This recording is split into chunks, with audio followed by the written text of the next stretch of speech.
நாமே ஆரம்பிப்போம், டெங்குவை ஒழிப்போம். சௌபாக்கியத்தின் நிமித்தம் ஒரே வேளையில் நாம் எல்லோரும் சேர்ந்து பால் பொங்கி மகிழ்கின்ற தருணம் நமக்கு ஏற்படுகின்றது. அதேபோல் நாட்டில் இப்படி ஒரு டெங்கு நோய் அச்சுறுத்தல் ஏற்பட்டிருக்கின்ற தருணத்திலே நாம் அனைவரும் ஒன்று கூடி இந்த டெங்கு என்று துரத்துகின்ற அசுரனை ஒழிக்க வேண்டும், அழிக்க வேண்டும் என்ற எண்ணத்தின் அடிப்படையிலே ஒன்றிணைந்து அனைவரும் கைகோர்த்து இந்த டெங்கு நோயை ஒழிக்க வேண்டும் என்ற அடிப்படையில் தான் தேசிய முன்னெடுப்பாக, தேசிய பிரசாரமாக, ஊடகங்கள் மூலமாக இந்த டெங்கு நோய் அழிப்பு தொடர்பான அந்த நோயை முற்றாக இந்த நாட்டிலிருந்து இல்லாமல் செய்துவிட வேண்டும் என்ற அடிப்படையில் ஊடகங்கள் ஒன்று சேர்ந்து தருகின்ற ஒரு நிகழ்ச்சியாக இந்த நிகழ்ச்சி அமைகின்றது. வரலாற்று ரீதியாக பார்க்கும் பொழுது ஊடகங்கள் ஒன்றிணைந்து இந்த டெங்கு நோய் ஒழிப்பு தொடர்பாக மேற்கொள்கின்ற முதலாவது நிகழ்ச்சி இது என்றும் கூறப்படுகின்றது. சுயாதீன தொலைக்காட்சி, வசந்தம் தொலைக்காட்சி ஆகியன தயாரித்து வழங்க இந்த நிகழ்ச்சி ஏனைய அலைவரிசைகளிலும் வானொலி, தொலைக்காட்சி மூலமாகவும் இந்த கருத்துக்கள் பரிமாறப்படுகின்றன என்பதை உங்களுக்கு நாங்கள் அறிவித்துக் கொண்டு நம்முடைய உரையாடலை நாங்கள் தொடரவிருக்கின்றோம். அதுக்கு முன்பதாக உங்களுக்கு தெரிந்திருக்கும், வருகின்ற சனிக்கிழமை காலை 10 மணி முதல் 12 மணி வரை தூய்மைப்படுத்துவோம் என்ற தொனிப்பொருளின் அடிப்படையில் நாடளாவிய ரீதியிலே அனைவரும் இந்த நேரத்தில் ஒன்றிணைந்து தத்தமது பிரதேசங்களில் இந்த டெங்கு ஒழிப்பை மேற்கொள்ளும் விதத்தில் தூய்மைப்படுத்துகின்ற நடவடிக்கை மேற்கொள்ளப்பட வேண்டும் என்பதை வெகு ஆணித்தரமாக அரச மட்டத்தில் இருந்தும் தேசிய மட்டத்தில் குறிப்பிடப்பட்டிருக்கின்றது. எனவே எல்லோரும் ஒன்றிணைந்து இந்த செயல்பாட்டில், செயல் திட்டத்தில் கலந்து கொண்டு எம்முடைய மக்களை நாம் காத்துக்கொள்ள வேண்டும். நாம் ஆரோக்கியமாக இருப்பது மட்டுமல்ல, அனைவரும் நம்மை சுற்றி இருக்கின்றவர்களும் ஆரோக்கியமாக, சுகதேகியாக இருக்க வேண்டும். நாட்டில் வாழ்கின்ற எந்த பிரதேச வித்தியாசமும் இல்லாமல் அனைத்து பிரதேச மக்களும் இந்த டெங்கு நோயிலிருந்து விடுபட்டு அவர்கள் சீரான சுகமான வாழ்க்கையை வாழ வேண்டும் என்ற அடிப்படையில் தான் இது போன்ற முன்னெடுப்புகள் இடம்பெற்றுக் கொண்டிருக்கின்றன. எனவே இந்த நிகழ்ச்சியில் தருகின்ற கருத்துக்களை நன்கு கேட்டு அறிவுறுத்தல்களை நீங்கள் வாங்கிக் கொண்டு உங்கள் பிரதேசத்திலும் இந்த டெங்கு ஒழிப்பு தொடர்பான நடவடிக்கைகளை நீங்களே முன்வந்து மேற்கொள்ள வேண்டும் என்ற அடிப்படையில் தான் இந்த நிகழ்ச்சியின் மூலமாக நம்முடைய வேண்டுகோளை நாங்கள் முன்வைக்கின்றோம். டாக்டர் ஹிஜாஸ் அவர்கள், நீங்கள் சொல்ல வேண்டும், வருமுன் காப்போம், எதுவும் வருவதற்கு முன்னால் நம்மை பாதுகாத்துக் கொள்வதுதான் சிறந்த நிலையாகும். எந்த ஒரு விஷயத்தை எடுத்துக்கொண்டாலும் இந்த டெங்கு நோய் வராமல் இருப்பதற்கு ஒரு நீங்கள் வைத்திய கலாநிதி என்ற அடிப்படையிலே எந்த அறிவுரையை நம்முடைய மக்களுக்கு வழங்குவீர்கள்? நிச்சயமாக நான் இதற்கு இது ஒரு நுளம்பால் பரவும் நோய் என்று நான் முன்னே குறிப்பிட்டேன். அதனால் நுளம்பால் பரவக்கூடிய இந்த நோய் நுளம்பை கட்டுப்படுத்துவதன் மூலம்தான் கட்டுப்படுத்த முடியும். அதிலும் இந்த டெங்கு நோய் பரப்புகின்ற நுளம்பு ஈடிஸ் ஈஜிப்டை மற்றும் ஈடிஸ் அல்பபிக்டஸ் என்று 2 வகையான நுளம்புகளால் பரப்பப்படுகின்றது. இதில் இந்த ஈடிஸ் ஈஜிப்டை என்ற நுளம்பு டெங்கு மட்டுமல்ல, அவருக்கு முன்னர் மேற்பார்வை சுகாதார வைத்திய பரிசோதகர் கூறியது போன்று சிக்கன்குனியாவையும் பரப்பியது. அது மட்டுமல்ல, உங்களுக்கு தெரியும், சமீபத்தில் பிரேசிலில் நடந்த ஒலிம்பிக் போட்டியை நிறுத்தப்படுமோ என்று பயப்படும் அளவுக்கு ஜிகா வைரஸ் என்ற ஒரு நோய் என்று பாரிய அளவில் பரவியது. ஆகவே அந்த ஜிகா வைரஸ் நோயையும் இதே நுளம்பு தான் பரப்புகின்றது. அதே போல் மஞ்சள் காய்ச்சல்னு எல்லோ ஃபீவர்னு சொல்வார்கள், அந்த நோயையும் இதே நுளம்பு தான் பரப்புகின்றது. இப்போ இதில் எங்களுக்கு தெரிந்து கொள்ள வேண்டிய ஒரு மிக முக்கிய பிரச்சனை இருக்கிறது என்னென்று சொன்னால், இலங்கையிலே இந்த நோயை பரப்புகின்ற நுளம்பு தாராளமாக பரவி இருக்கின்றது. அதன் மூலம்தான் டெங்கு பரவுகின்றது. ஏதோ ஒரு வகையில் இந்த ஜிகா வைரஸோ மீண்டும் சிக்கன்குனியாவோ மீண்டும் அறிமுகப்படுத்தப்பட்டால் அதுவும் வெகு விசாலமான முறையில் பரவக்கூடிய ஒரு அபாயமான நிலைமை நம்ம நாட்டில் தற்போது காணப்படுது. பாரிய பாதிப்பினை ஏற்படுத்தக்கூடிய ஒரு அபாயம் இருக்கிறதாக சொல்கிறார்கள். நாங்கள் அதாவது ஒரு சொல்லுவாங்க, ஒல்கானோ ஒரு எரிமலை இதில் இருந்து கொண்டிருக்கணும், அப்படி ஒரு நிலைமையில் தான் இப்பொழுது அப்படியான ஒரு நெருக்கடியான காலகட்டத்தில் இருப்பதன் அடிப்படையிலே நாங்கள் எல்லோரும் இந்த நாட்டு மக்கள் அனைவருமே அறிந்து கொள்ள வேண்டும் இந்த நுழம்பு எத்தகைய ஒரு பாரிய விளைவினை இந்த நாட்டு மக்களுக்கு ஏற்படுத்திவிடும் என்று. எனவே இந்த அறிவுறுத்தல் மிகவும் முக்கியமானது. அந்த அடிப்படையில் தான் மிக உயர் மட்டத்திலே இந்த தீர்மானங்கள் மேற்கொள்ளப்பட்டு இப்பொழுது இந்த தேசிய பிரசாரம், தேசிய டெங்கு ஒழிப்பு முன்னெடுப்பு வாரம் மேற்கொள்ளப்பட்டு வருகின்றது. இதையும் தவிர்த்து கொள்ள வேண்டும். நான் அதைத்தான் உங்களிடமிருந்து முக்கியமாக கேட்டுக்கொள்ள வேண்டும். ஆனால் டெங்கு நோய் பரவுதல், இந்த டெங்கு நோய் நுழம்பு மூலமாக பரவுகின்ற இது போன்ற கருத்துக்கள் ஏனைய காலங்களில் முன்னர் கூட சில வருடங்களுக்கு முன்பிருந்தே இது பற்றியெல்லாம் விரிவாக குறிப்பிடப்பட்டு வருகின்றது. அது மட்டுமல்ல, மழைக்காலம் மழை பெய்ந்து ஓய்ந்தவுடன் இந்த டெங்கு நோய் பரவுவதற்கான அந்த காலப்பகுதி வந்து விடுகின்றது. எனவே இந்த காலப்பகுதியிலே நீங்கள் எல்லோரும் மிகவும் அவதானமாக இருக்க வேண்டும் என்ற அறிவுறுத்தல் கூட கொடுக்கப்பட்டு வந்திருந்தாலும் நீங்கள் இப்பொழுது கூறுகின்றீர்கள் இப்பொழுது இந்த நுழம்பு அதிக அளவிலே பரவி பெரிய பாதிப்பினை ஏற்படுத்தக்கூடிய ஒரு நிலை இருக்கின்றது என்று. மழைக்காலம் வந்துவிட்டால் பொதுவாக மக்கள் தங்களுடைய வீட்டை துப்புரவுப்படுத்துவது மட்டுமல்ல, நீங்கள் குறிப்பிட்டது போல இந்த கிண்ணங்களில் அல்லது இந்த கோப்பைகளில் இருக்கின்ற நீரை எல்லாம் கீழே கொட்டிவிட்டு அப்படியான செயல்பாடுகள் எல்லாம் அறிவுறுத்தப்பட்டு இருக்கின்றன. இருந்தாலும் இந்த நுழம்பினுடைய பெருக்கம் அதிகரித்து இருக்கிறது என்று நீங்கள் கூறுகின்றீர்கள். இந்த நுழம்பு வகையின் அந்த தோற்றம் அல்லது அதனுடைய உருவாக்கம் இதில் ஏதாவது மாற்றம் ஏற்பட்ட காரணத்தினால்தான் இது போன்ற நுழம்பு பெருக்கம் அதிக அளவில் ஏற்பட்டு வருகின்றதா அல்லது வேறு ஏதாவது காரணம் இருக்கின்றதா? இந்த நுழம்பு பொறுத்தவரையில் அதற்கு சில இயல்புகள் இருக்கின்றன. அதாவது இந்த நுழம்பு ஒரு 2 வாரம் தொடக்கம் 1 மாத காலம் வரை உயிர் வாழும். அந்த காலப்பகுதியில் ஏறக்குறைய 5 தடவைகள் அது முட்டையிடும். ஒரு தடவை முட்டையிடும் போது 100 தொடக்கம் 200 முட்டைகளை விடும். அதாவது ஒரு நுழம்பு தனது வாழ்நாளில் 500 தொடக்கம் 1000 வரையான நுழம்புகளை உருவாக்கிட்டு தான் இறந்து போகிறது. அது முதலாவது விடயம். இரண்டாவது, மற்ற நுழம்புகள் முட்டையிடும்போது என்ன செய்யும்னு சொன்னால் அனைத்து முட்டைகளையும் ஒரே கிளஸ்டராக விடும்னு சொல்லுவாங்க. ஒரு இடத்துல அப்படியே விட்டுட்டு போகும். ஆனால் இந்த நுழம்பு அப்படி அல்ல. அப்படி கிளஸ்டராக விடும்போது என்ன நடக்கும்னு சொன்னால் அந்த ஒரு பாதகமான சூழ்நிலை ஏற்பட்டால் அந்த இடப்பட்ட அவ்வளவு முட்டைகளும் அழிந்து போகும். ஆனால் ஈடிஸ் ஈஜிப்டை பொறுத்தவரை அந்த நுழம்பு ஒரு இடத்தில் ஒரேடியாக முட்டை இடாது, பல இடங்களில் கொஞ்சம் கொஞ்சமாக விடும். அதனால் ஒரு சூழல் ஒரு இடத்தில் பாதிக்கப்பட்டாலும் மற்ற இடங்களில் இடப்பட்ட முட்டைகள் நுழம்புகளை உருவாக்கக்கூடிய ஒரு தன்மை ஏற்படும். அது மட்டுமல்ல, இந்த நுழம்பினுடைய முட்டைகள் பாதகமான சூழ்நிலை இருக்கும் பட்சத்தில் 1 வருடம் வரை நின்று தாக்குப்பிடிக்கக்கூடிய தன்மை கொண்டவை. மீண்டும் தனக்கு சாதகமாக அமையும் போது அதிலிருந்து குழம்பி வர தொடங்கும். ஆக இப்படியான சில இயல்புகள் தான் இந்த நுழம்பு மிகவும் அதிகமாக பெருகுவதற்கு காரணம். இரண்டாவது, எல்லோரும் நாங்கள் நினைத்து கொண்டிருக்கிறோம் கழிவு நீர்களில், வாய்க்கால்களில், அசுத்தமான நீர்களில் தான் இந்த நுழம்பு பரவுகிறது என்று அவற்றை சுத்தப்படுத்தி கொண்டு இருக்கின்றோம். ஆனால் இது அப்படி அல்ல. இது ஒரு இண்டோர் அதாவது வீட்டுக்குள்ளே வாழக்கூடிய ஒரு நுழம்பு. நன்னீர் தேங்கி இருக்கக்கூடிய இடங்களில், அதாவது அதற்கு 3 நாள் போதும். இதெல்லாம் பார்த்துக்கணும். பழைய சிலர் எப்படின்னு சொன்னால் சிலருடைய குளிர்சாதன பெட்டிகளில் பின்னுக்கு ஒரு இது இருக்கும், மேலதிகமாக சேருகின்ற நீர் சேருவதற்கான ஒரு வாங்கிக் கொள்வதற்கான சில ஒரு உபகரணம் இருக்கும். அதை பற்றி அதிகமானவர்களுக்கு தெரியாது. நாங்கள் இந்த விசேஷ டெங்கு ப்ரோக்ராம் நடக்கும்பொழுது வீடுகள் உள்ளே போய் சோதிக்கும்போது அநேகமான வீடுகளில் நீர் தேங்கி இருப்பதை அவதானித்திருக்கிறோம். நீர் தேங்கியா மட்டுமல்ல, நுழம்பு குடம்பிகளையும் அவதானித்திருக்கிறோம். அவர்களது வீட்டுக்கு தேவையான அனைத்து நுழம்புகளையும் அவர்களே தயாரித்து கொள்ளக்கூடிய ஒரு சூழ்நிலை தான் அந்த வீடுகளில் காணப்பட்டது. அது அவர்களுக்கு தெரிந்து செய்த தவறல்ல, அறியாமல் செஞ்ச தவறு. அதே போல தான் சிறு சிறு யோகட் கப்பு, அது மட்டுமில்லை நாங்கள் அலங்கார நோக்கத்துக்காக வைத்திருக்கிற பொண்டுகள், அதில் சிலர் சிறு சிறு மீன்களை விட்டிருப்பார்கள். அது மீன் காலத்திலே இல்லாமல் போயிடும், செத்து போயிடும், அதை கவனிக்காமல் விட்டுருவாங்க. அதே போல் சில பூக்கன்றுகள், அது மட்டுமில்லை வாழை மரம் கூட, அதனுடைய அந்த தண்டிலே நீர் தேங்கி இருக்குமென்னு சொன்னால் அதிலே முட்டையிட்டு வளரக்கூடிய சந்தர்ப்பமும் நுழம்புகள் உருவாக்கக்கூடிய ஒரு சூழ்நிலையும் காணப்படுகிறது. இது போன்ற பல்வேறு காரணிகளால் தான் இந்த நுழம்பு பெருக்கத்தை ஒழிப்பது என்பது மிகப்பெரிய சவாலாக இருக்கின்றது.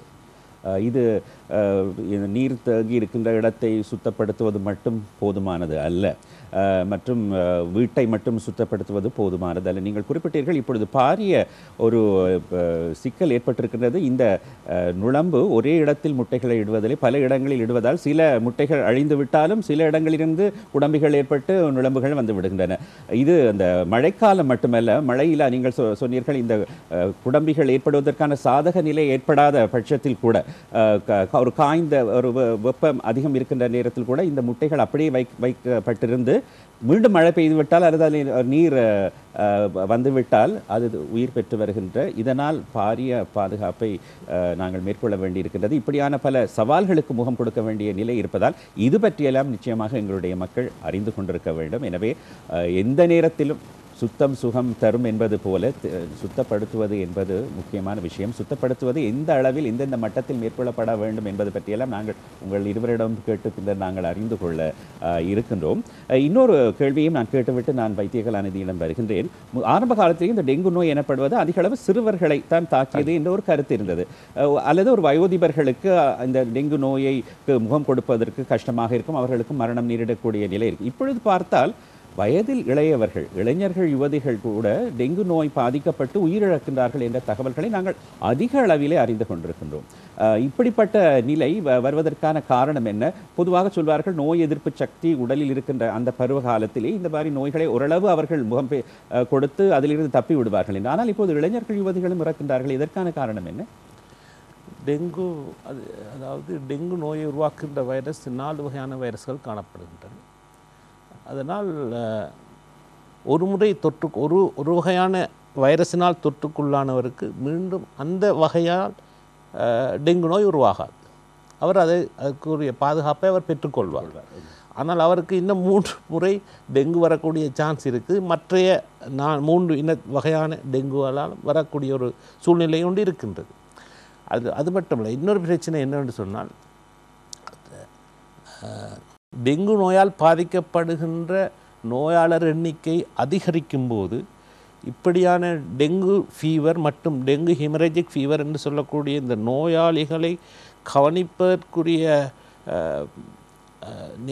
எதுன்னு சொன்னால் அதாவது சிகிச்சை பிரிவு அளிப்பவர்களுக்குரிய நேரமின்மை, வேலைப்பளு என்பவும் இந்த உயிரிழப்புக்கு மிகவும் காரணமாக அமையும் என்று நான் கருதுகிறேன். காரணம், எந்த ஒரு தனியார் ஆஸ்பத்திரி மட்டுமல்ல, எந்த ஒரு அரசு ஆஸ்பத்திரிக்கு சென்று பார்த்தாலும் தெரியும், டெங்கு அதாவது வார்டுகள் அனைத்தும் நோயாளிகளால் நிரம்பி வழிகின்றன என்று தான் சொல்லலாம். ஒரு கட்டிலில் 2 அல்ல 4 பேர் இருக்க வேண்டிய ஒரு சூழ்நிலை உருவாகி இருக்கின்றது. இந்தளவு நோயாளிகள் உருவாகி வரும்பொழுது கடுமையாக பாதிக்கப்பட்டவர்களை கவனிப்பதில் பிரச்சனைகளை வைத்தியர்கள் எதிர்நோக்குகின்றனர். நீங்கள் சரியான தகவல்களை விரிவாக தந்து கொண்டிருக்கிறீர்கள். இதை தொடர்பான ஒரு விஷயத்தை நான் வைத்தியகலாநிதி சாந்தினி கணேசன் அவர்களிடம் கேட்க வேண்டும். சமீபத்தில் நான் ஊடகங்கள் மூலமாக அறிந்து கொண்டேன், சில பிரதேசத்தில் தாதிமார்கள், வைத்தியர்களுக்கு கூட டெங்கு நோய் தொற்று ஏற்பட்டு இருக்கின்றது என்று அவர் குறிப்பிட்டது போல பல வைத்தியசாலைகளிலே இந்த டெங்கு நோயாளர்கள் எண்ணிக்கை அதிகரித்ததனால் நோயாளர்களுடைய நிரம்பி வழிகின்றார்கள் என்று சொல்கின்றார்கள். இதற்கெல்லாம் என்ன நடவடிக்கை எடுக்க வேண்டும்? இந்த குணப்படுத்தல் பற்றி தான் நீங்கள் அதிக அளவிலே நீங்கள் உங்களுடைய விவரங்களை தந்து கொண்டிருக்கின்றீர்கள். வைத்தியர்களுக்கே இந்த டெங்கு நோய் வருகின்றது என்றால் அதிலிருந்து அவர்கள் வெளியே வர வேண்டும் என அவர்கள்தான் நோயாளர்களுக்கு மருத்துவம் செய்ய போகின்றார்கள். இந்த குணப்படுத்தல் அந்த செயல் திட்டம் எங்கிருந்து எதுவரை செல்கின்றது என்ற விவரங்களை சொல்லுங்கள்.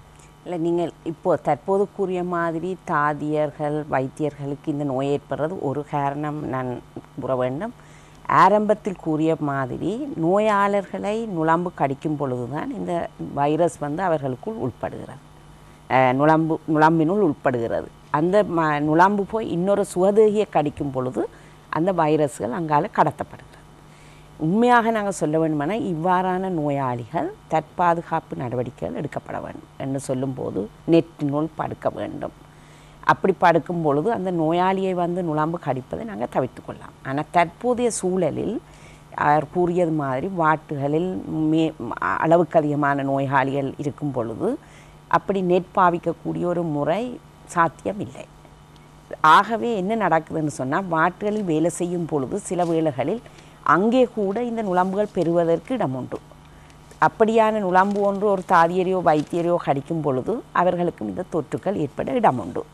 ஆகவே தற்பாதுகாப்பு நடவடிக்கைகள் வீட்டில் கூட ஒரு பிள்ளைக்கு டெங்கு நோய் ஏற்பட்டால் அந்த பிள்ளைக்கு நெற்றில் போட்டு அந்த பிள்ளையை தனிமைப்படுத்துறது மிக முக்கியம். ஏனென்று சொன்னால் ஆனால் என்ன பிரச்சனைன்னு சொன்னால் அநேகமாக நோயால் கஷ்டப்படும் பொழுது நெற்றில் படுக்க பிள்ளைகளோ பெரியவர்கள் விரும்புவதில்லை. காற்றோட்டமாக இருக்க வேணும் என்ற உடம்பில் சூடு இப்படியான பிரச்சனைகள்.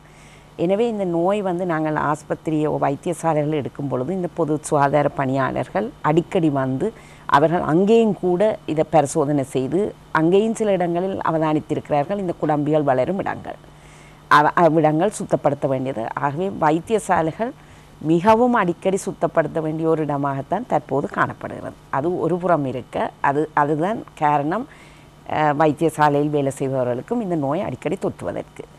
நாங்கள் குணப்படுத்துவதில் என்று பார்க்கும் பொழுது நீங்கள் அப்போது கூறியது மாதிரி நாங்கள் முதலாவதாக தேவையில்லாத நோயாளிகளை வாட்டுகளுக்கு அட்மிட் பண்ணுவதை, அதாவது சிகிச்சைக்கு அட்மிட் பண்ணுவதை தவிர்த்து கொள்ள வேண்டும். அது எப்படி தவிர்ப்பது என்று சொன்னால் திருப்பவும் நாங்கள் கூறுவோம், இப்பொழுது சகல பொது வைத்தியசாலைகளிலும் இதற்குரிய திட்டங்கள் அமலாக்கப்பட்டிருக்கு. அதாவது வெளிநோயாளர் பிரிவில் உடனடியாக இந்த பிளட் கவுண்டை செய்து அறிவிக்கக்கூடிய, இப்போ கல்போவில் ஆஸ்பத்திரி எடுத்திங்கன்னா ஒரு மணித்தியாலத்தில் பிளட் கவுண்ட் ரிப்போர்ட் எங்களுக்கு வழங்கக்கூடிய வசதி இருக்கிறது.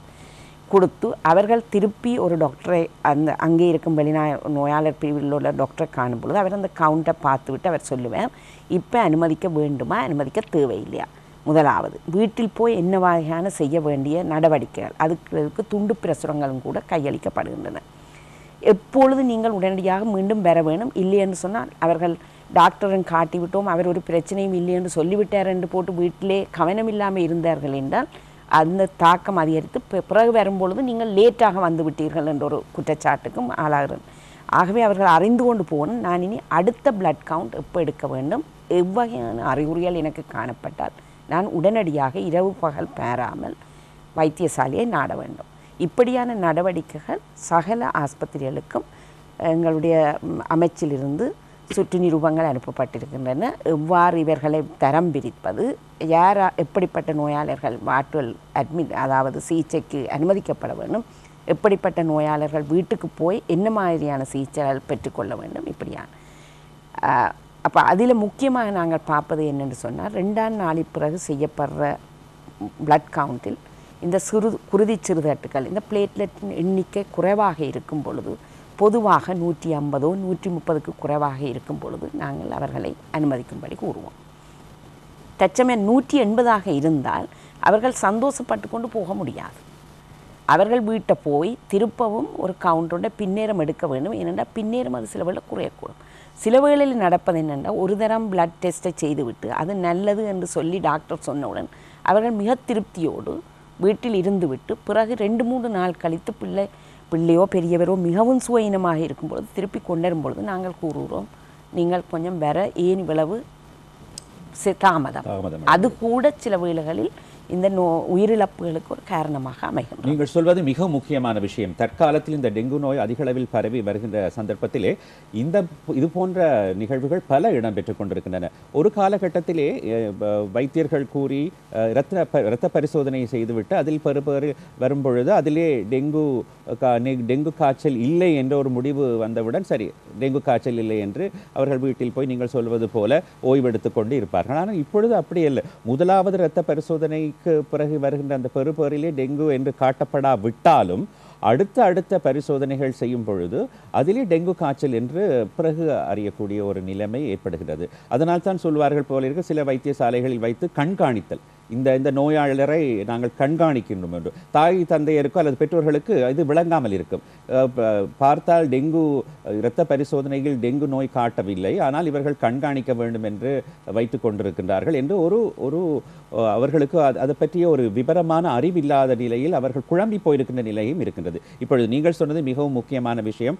முதலாவது இரத்த பரிசோதனையில் டெங்கு என்று காட்டப்படாவிட்டாலும் நீங்கள் குறிப்பிட்டது போல அடுத்தடுத்த இரத்த பரிசோதனை மேற்கொள்ளும் பொழுது அதில் டெங்கு என்று வரும் பொழுது அதற்கான நடவடிக்கைகளை செய்ய வேண்டும். அதுவும் நேரத்துக்கு செய்ய வேண்டும். காலத்தை விட்டால் உயிரிழப்பு ஏற்படுகின்றது ஒரு முக்கியமான கட்டமாக இருக்கிறது. இதை நாங்கள் இப்பொழுது இருக்கின்ற நிச்சயமாக இந்த காலகட்டத்திலே அறிவுறுத்தப்பட வேண்டிய முக்கியமான விஷயமாக இருக்கின்றது. நீங்கள் சொன்னது போல் முதல் இரத்த பரிசோதனை பெறுபவரில் டெங்கு இல்லை என்றால் சந்தோஷப்பட்டு விட முடியாது.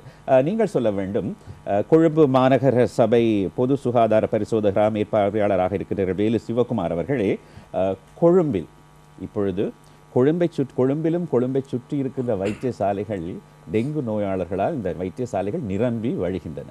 ஆனால் நீங்கள் எல்லாம் பல பணிகளை முன்னெடுத்து வருகின்றீர்கள். என்னென்ன சவால்களை நீங்கள் முகம் கொடுக்கின்றீர்கள்?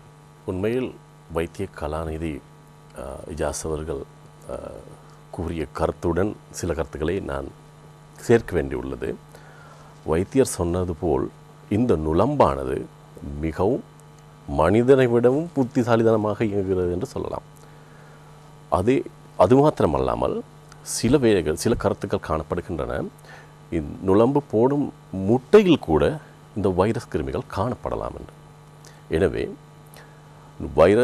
நோயாளர்கள் அற்ற தன்மையிலும் கூட இந்த நுளம்பில் உடம்பில் உள்ள வைரஸின் காரணமாக நோய் உண்டாவதற்கான சாத்தியக்கூறுகள் அதிகம். கொழும்பை பற்றி நீங்கள் கேட்பதை நான் சொல்கின்றேன். கொழும்பில் நோயாளர்கள் அதிகரிப்பதற்கு பிரதான காரணம் அதிக அளவிலான வைத்தியசாலைகள் காணப்படுவது. வைத்தியசாலைகளில் நோயாளர்கள் அதிகமாக வருகின்றார்கள். நோயாளிகளுக்கு சிகிச்சை அளிக்க வைத்திய கலாநிதி அவர்கள் சொன்னது போல் நெருக்கடியான நிலைமையில் அதிக அளவு நோயாளர்கள் உள்ள போது அவர்களை தீண்டும் நுளம்பு வைத்தியசாலையின் உள்ளும் வைத்தியசாலையை சுற்றியும் உள்ள பகுதிகளில் நோயை பரப்புவதற்கான சாத்தியக்கூறுகள் அதிகம். அடுத்ததாக அதிக அளவான பாடசாலைகள் காணப்படுகின்றது. நன்றாக நாம் ஆராய்ந்தோம் என்றால் பாடசாலையில் மாணவர்கள் கல்வி கற்கும் போது அவர்கள் பாட வேளையில் ஏனைய கவனங்கள் அனைத்தையும் நிறுத்திவிட்டு பாட கவனத்தில் இருக்கும்போது நுளம்பு அவர்களை தீண்டுவதற்கான சந்தர்ப்பம் மிக அதிகமாக இருக்கின்றது. அசைவில்லாமல் ஒரே நிலையில் அமர்ந்திருக்கும் பிள்ளைகளை இவ்வாறே அதிக அளவிலான அரசு மற்றும் தனியார் கம்பெனிகளும் காணப்படுகின்றன. நகர்மயமாக்கலின் ஒரு பகுதியான கட்டுமான பணிகள் அதிக அளவாக கொழும்பில் காணப்படுகின்றது. அது மட்டுமல்லாமல் கொழும்பில் உரிமையாளர்கள் அற்ற பேலேண்ட் என்று சொல்லப்படும் வெறுமை நிலங்கள், மனிதர் குடியிருப்பு இல்லாத வீடுகள், கட்டிடங்கள் மிக அதிக அளவில் காணப்படுகின்றன. தொடர்மாடி மற்றும் உயரிய கட்டிடங்கள் காணப்படுகின்றன. இவற்றில் பெரும்பாலானவற்றில் கூரை பீலிகள் மிகச்சிறப்பு பொருத்தப்படாமல், அதே நேரம் நீர் தேங்கும் விதத்தில் அமைக்கப்பட்ட கூரைப்பீலிகளும் நம் நிலமட்டத்தில் நுளம்பை தேடிக்கொண்டிருக்கும் போது அவர்கள் மிகவும் சாதுரியமாக எமது தலைக்கு மேல் உள்ள கூரையில் அல்லது கூரைப்பீலிகளில் அல்லது கான்கிரீட் தளங்களில் போன்ற பகுதிகளிலும் பெருக்கத்தை மேற்கொள்கிறார்கள். கொழும்பை எடுத்துக்கொண்டால் பெரும்பாலான வெறுமை நிலங்கள், அதாவது பேலேண்ட் என்று சொல்லப்படும் நிலங்களில் மக்கள் குப்பை கூலங்களை போடுவதும் ஒரு காரணமாக அமைகின்றது. அது ஒரு பாரிய பிரச்சனையாக இருக்கின்றது. இப்பொழுது அதை பற்றி பல நடவடிக்கைகள் மேற்கொள்வதற்கான செயல் திட்டங்கள் இருக்கின்றன. அப்படி பார்க்கும் பொழுது நீங்கள் சொல்வது கொழும்பு பிரதேசத்தில், கொழும்பை அண்மித்த பிரதேசங்களில் இந்த டெங்கு நோய் பரவல் அதிகமாக இருக்கின்றது.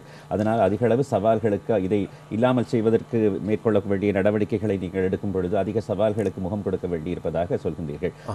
அதற்கு முன்னர் திருமதி நளினி பாலசுப்ரமணியவர் தெய்வவேளை பிரதேச செயலாளராக நீங்கள் பணியாற்றி கொண்டிருக்கின்றீர்கள். டெங்கு நோயை மனிதவள பங்களிப்பு மூலமாக இல்லாமல் செய்வதற்கான பல நடவடிக்கைகள் இருக்கின்றீர்கள். ஆரம்பத்தில் நாங்கள் உரையாடும் பொழுது கூட ஒரு கருத்து முன்வைக்கப்பட்டது, நகரமயமாக்கலினால் இந்த டெங்கு ஏற்படுத்தப்பட்டது என்று சொல்லப்பட்டாலும் இது நகர்ப்புறத்தை கொழும்பை மட்டும் அடைவதாக, கொழும்பை மட்டும் பாதிப்பதாக இல்லை. நாடளாவிய ரீதியில் கிராமப்புறங்களிலும் இந்த டெங்கு பாதிப்பு ஏற்படுகின்றது, நுளம்பு பெருக்கம் ஏற்படுகின்றது. நேற்று கூட கண்டி பிரதேசம், ஏனைய பிரதேசங்களில் கூட டெங்கு நோயாளர்கள் மிகுந்த பாதிப்பை அவர்கள் எதிர்கொண்டிருக்கின்றார்கள். பொதுவாக சொல்லுங்கள், இந்த நகரமயமாக்கல், கொழும்பு பிரதேசம் போன்ற பிரதேசங்களில் இருக்கின்ற பிரச்சனையை பற்றி அவர்கள் வேலு சிவகுமார் அவர்கள் சொன்னார்கள்.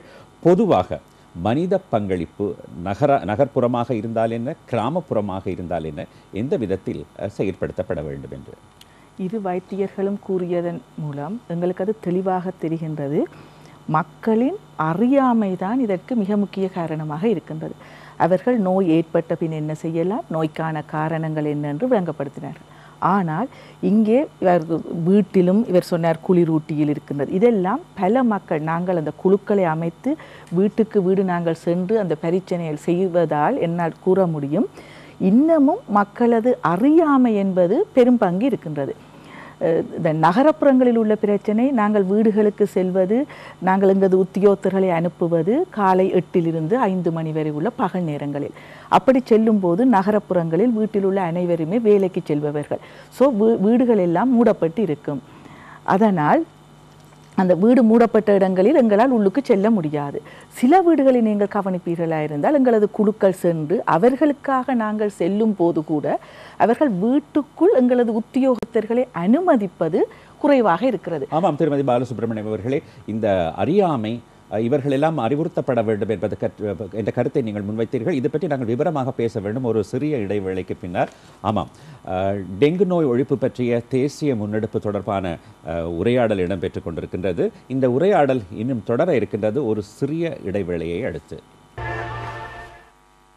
சௌபாகியத்தின் நிமித்தம் ஒரே வேளையில் பால் பொங்கிய நாம் எமது உயிருக்காக ஒரே நேரத்தில் வேலையை ஆரம்பிப்போம். எமது வீட்டுத் தோட்டத்தினை நாமே ஒன்று கூடி சனிக்கிழமை காலை 10 மணி முதல் 12 மணி வரை தூய்மைப்படுத்துவோம். நாமே ஆரம்பிப்போம், டெங்கு நோயை ஒழிப்போம். இந்த துணைப்பொருளிலே தேசிய மட்டத்திலே டெங்கு நோய் ஒழிப்பு வாரம் இன்று முதல் ஆரம்பமாகி இருக்கின்றது. அந்த அடிப்படையிலே ஊடகங்கள் மூலமாக ஊடகங்கள் அனைத்தும் ஒன்றாக இணைந்து ஒரே கருத்துடன் ஒரே கருத்தினை கொண்டு வருகின்ற நிலைப்பாட்டிலே இந்த நிகழ்ச்சி ஆரம்பிக்கப்பட்டிருக்கிறது. எனவே அனைத்து ஊடகங்களிலும் டெங்கு நோய் ஒழிப்பு பற்றிய பல முக்கியமான முதன்மையான கருத்துக்களை முன்வைத்து கொண்டிருக்கின்ற தருணமாக இந்த தருணம் அமைந்திருக்கின்றது. இங்கு இந்த நோய் பற்றி விழிப்புணர்ச்சியை ஏற்படுத்துவதற்கு, இந்த சமூக பணியை எந்த விதத்தில் முன்னெடுத்து செல்லலாம் என்ற அடிப்படையிலே பல கருத்துக்களை முன்வைப்பதற்கு இங்கு பிரமுகர்கள் வந்திருக்கின்றார்கள். அடுத்து நான் வைத்திய கலாநிதி சாந்தினி கணேசன் அவர்களுடன் நான் சில விவரங்களை பகிர்ந்து கொள்ள வேண்டும். இப்பொழுது இந்த காலகட்டத்திலே இந்த இரத்த பரிசோதனை, முதல் பரிசோதனையில் டெங்கு நோய் காட்டப்படாவிட்டாலும் பிறகு டெங்கு நோய் இருக்கிறது என்று கருத வேண்டிய ஒரு நிலை இருந்திருக்கின்றது. அது மட்டுமல்ல, நீங்கள் குறிப்பிடுகின்றீர்கள் சில நோயாளர்களை காலம் தாமதித்து தான் இந்த வைத்தியசாலைக்கு கொண்டு வருகின்றார்கள். இன்று கூட நாங்கள் பத்திரிகைகளில் பார்த்தோம், இந்த டெங்கு நோயாளர்களுக்கு மத்தியிலே அதிக உயிரிழப்பு ஏற்படுவதற்கு இந்த கால தாமதம் தான் காரணம் என்று. அப்படியானால் எந்த காலத்தில் ஒருவருக்கு காய்ச்சல் வந்துவிட்டது, இரத்த பரிசோதனை செய்கின்றார்கள், வீட்டில் ஓய்வெடுக்கின்றார்கள், மருந்துகளை அவர்கள் எடுத்துக்கொண்டு வருகின்றார்கள் என்றால் எந்த காலப்பகுதியில் அவர்கள் தாமதிக்காமல் வைத்தியசாலைக்கு அந்த நோயாளரை கொண்டு வர வேண்டும் என்ற விபரத்தை நீங்கள் திட்டத்தெளிவாக இந்த நிகழ்ச்சி மூலம் சொல்ல வேண்டும். ஓகே, இப்போ இந்த நோயானது சாதாரணமாக முதல் ஒரு 4-5 நாட்கள் காய்ச்சல் காணப்படும். இதில் 2 வகை நோய் என்று நாங்கள் குறிப்பிட்டோம். ஒன்று டெங்கு காய்ச்சலாக இருந்தால் அந்த 4 நாட்களோ 5 நாட்களோ போன பிறகு அந்த நோயாளி திடீரென்று நல்ல நிலைமைக்கு வருவார். நல்ல நிலைமை என்று சொன்னால் எந்த ஒரு வயிறு நோய் இல்லை, தலை சுத்தி இல்லை, பசி, நார்மலாக உணவு அருந்தக்கூடிய மாதிரி, ஒரு சிறு பிள்ளையாக இருந்தால் வளமைக்கு திரும்பும் விளையாடக்கூடிய நிலைமை ஏற்படும். அதுதான் டெங்கு காய்ச்சல் என்று சொல்லுவோம். இந்த டெங்கு ஹெமரேஜிக் ஃபீவர், அதாவது குருதிப்பெருக்குடனான, அதுதான் இந்த இறப்புகளுக்கு காரணமான நோயானது. இந்த காய்ச்சல் 3-4 நாட்களோ முடிந்து விடும் பட்சத்தில், அதாவது காய்ச்சல் குறைய தொடங்கும் பொழுதுதான் உண்மையில் இந்த நோயின் தாக்கம் அதிகரிப்பது. அந்த காலகட்டத்தில் அவருக்கு வளமும் ஒன்று பசி வராது, படுக்கையில் இருந்து எழும்ப முயற்சிக்க மாட்டார், தலை சுத்து, எழும்பும் பொழுது தலையை சுற்றி விழுந்தன்மை, இடது பக்கத்தில் வலது பக்கத்தில் வயிற்றில் நோய் ஏற்படும். மற்றது சில வேளைகளில் வாந்தி எடுக்கும் பொழுது அதுடன் ரத்தம் போகக்கூடும். இப்படியான அறிகுறிகள். ஆனால் காய்ச்சல் பெருசாக இல்லை, ஆனால் ஆள் வளமைக்கு திரும்பாத ஒரு நிலைமையை காணக்கூடிய இந்த காலகட்டமானது பொதுவாக நாங்கள் ஆஸ்பத்திரியில் வைத்தியசாலைகளில் ஒரு 48 மணித்தியால காலம்தான் இந்த கிரிட்டிக்கல் ஃபேஸ் என்று சொல்லுவோம். அதாவது அந்த லீக்கிங், அதாவது குருதியிலிருந்து இந்த திரவமானது குருதி கால்வாய்களை விட்டு வெளியேறும் தன்மை. அப்பொழுது வெளியேறும் போது வெளியில் எந்த ஒன்றும் எங்களுக்கு தெரியாது, ஆனால் உள்ளுக்குள் குருதி சுற்றோட்டத்துக்கு தேவையான அளவு நீர்த்தன்மை அற்றுப்போகும். ஆனால் அதே நேரம் அவர்களுக்கு பசியின்மை ஏற்படுவதனால் குடிக்கும் அளவும் மிகவும் குறைவாகும். இந்த காலகட்டமானது மிகவும் ஒரு முக்கியமான காலகட்டம். அதாவது இந்த 48 மணித்தியால நேரம். இது பொதுவாக இந்த குருதி சிறுதட்டுகள் குறைவதோடு தான் ஒத்து வரும். அதாவது 100க்கு குறையும் போது தான் இந்த காலம் ஆரம்பிக்கும். ஆனபடியாகத்தான் நாங்கள் 130 150 இருக்கும் பொழுதே ஆஸ்பத்திரிக்கு வைத்தியசாலைக்கு வேறுங்கள் அனுமதிக்கப்படுவது. என்ன 100 என்று சொன்னோமே என்றால் அவர்கள் வரும்போது அது 50க்கு குறைந்துவிடும். இந்த காலப்பகுதியில் அரைவாசி காலப்பகுதி போய்விடும். அவர்கள் பிந்தி அதாவது காலதாமதமாக வந்ததாக. ஆகவே நாங்கள் நோயாளருக்கு சொல்வதென்றால் கவுண்ட் எப்படி இருந்தாலும் பரவாயில்லை, உங்களோட பிளட் ரிப்போர்ட் அதாவது அது நோமல். என்ன சில லேப்புகள் கூட சில பரிசோதனை கூடங்கள் கூட இவ்வளவு தூரம் சரியான பெறுபேறலை தருகிறது. மற்றது ஆட்கள் அதிகமாக கொடுக்கும் பொழுது சில வேளைகளில் அதாவது ஹியூமன் எரர்ஸ் என்னப்படும் வர முடியும். அதாவது மனிதரால் ஏற்படுற தவறுகள் சாம்பிள் மாறுபடக்கூடும். இப்படியான இது ஏற்பட சந்தர்ப்பங்கள் உண்டு. அருமையான விஷயத்தை சொல்கின்றீர்கள். ஏனென்றால் பெறுபேறுகளின் அடிப்படையிலே சில நடவடிக்கைகள் எல்லாமே சரியாக அமையும் என்று முற்றுமுழுதாக சொல்லிவிட முடியாது. எனவே அதிக கவனம் தேவைப்படுகின்றது.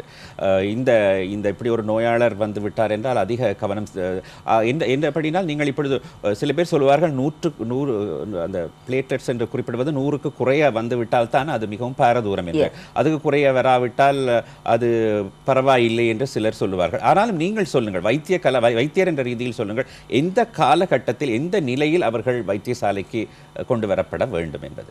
130க்கு குறைய ரிப்போர்ட் இருக்குமாயின் கட்டாயமாக அவர்கள் அனுமதிக்கப்படுவார்கள். அனுமதிக்கப்படுவதன் நோக்கம் 130 வரும்பொழுது நாங்கள் வைத்தியசாலையில் சில வேளைகளில் 3 மணித்தியாலத்துக்கு ஒரு காலோ 4 மணித்தியாலத்துக்கு ஒரு காலம் தான் அந்த நோயாளியை பார்ப்போம். 100க்கு குறைந்தவுடன் அவர் அதிகமாக கண்காணிப்பில் காணப்படுவார்.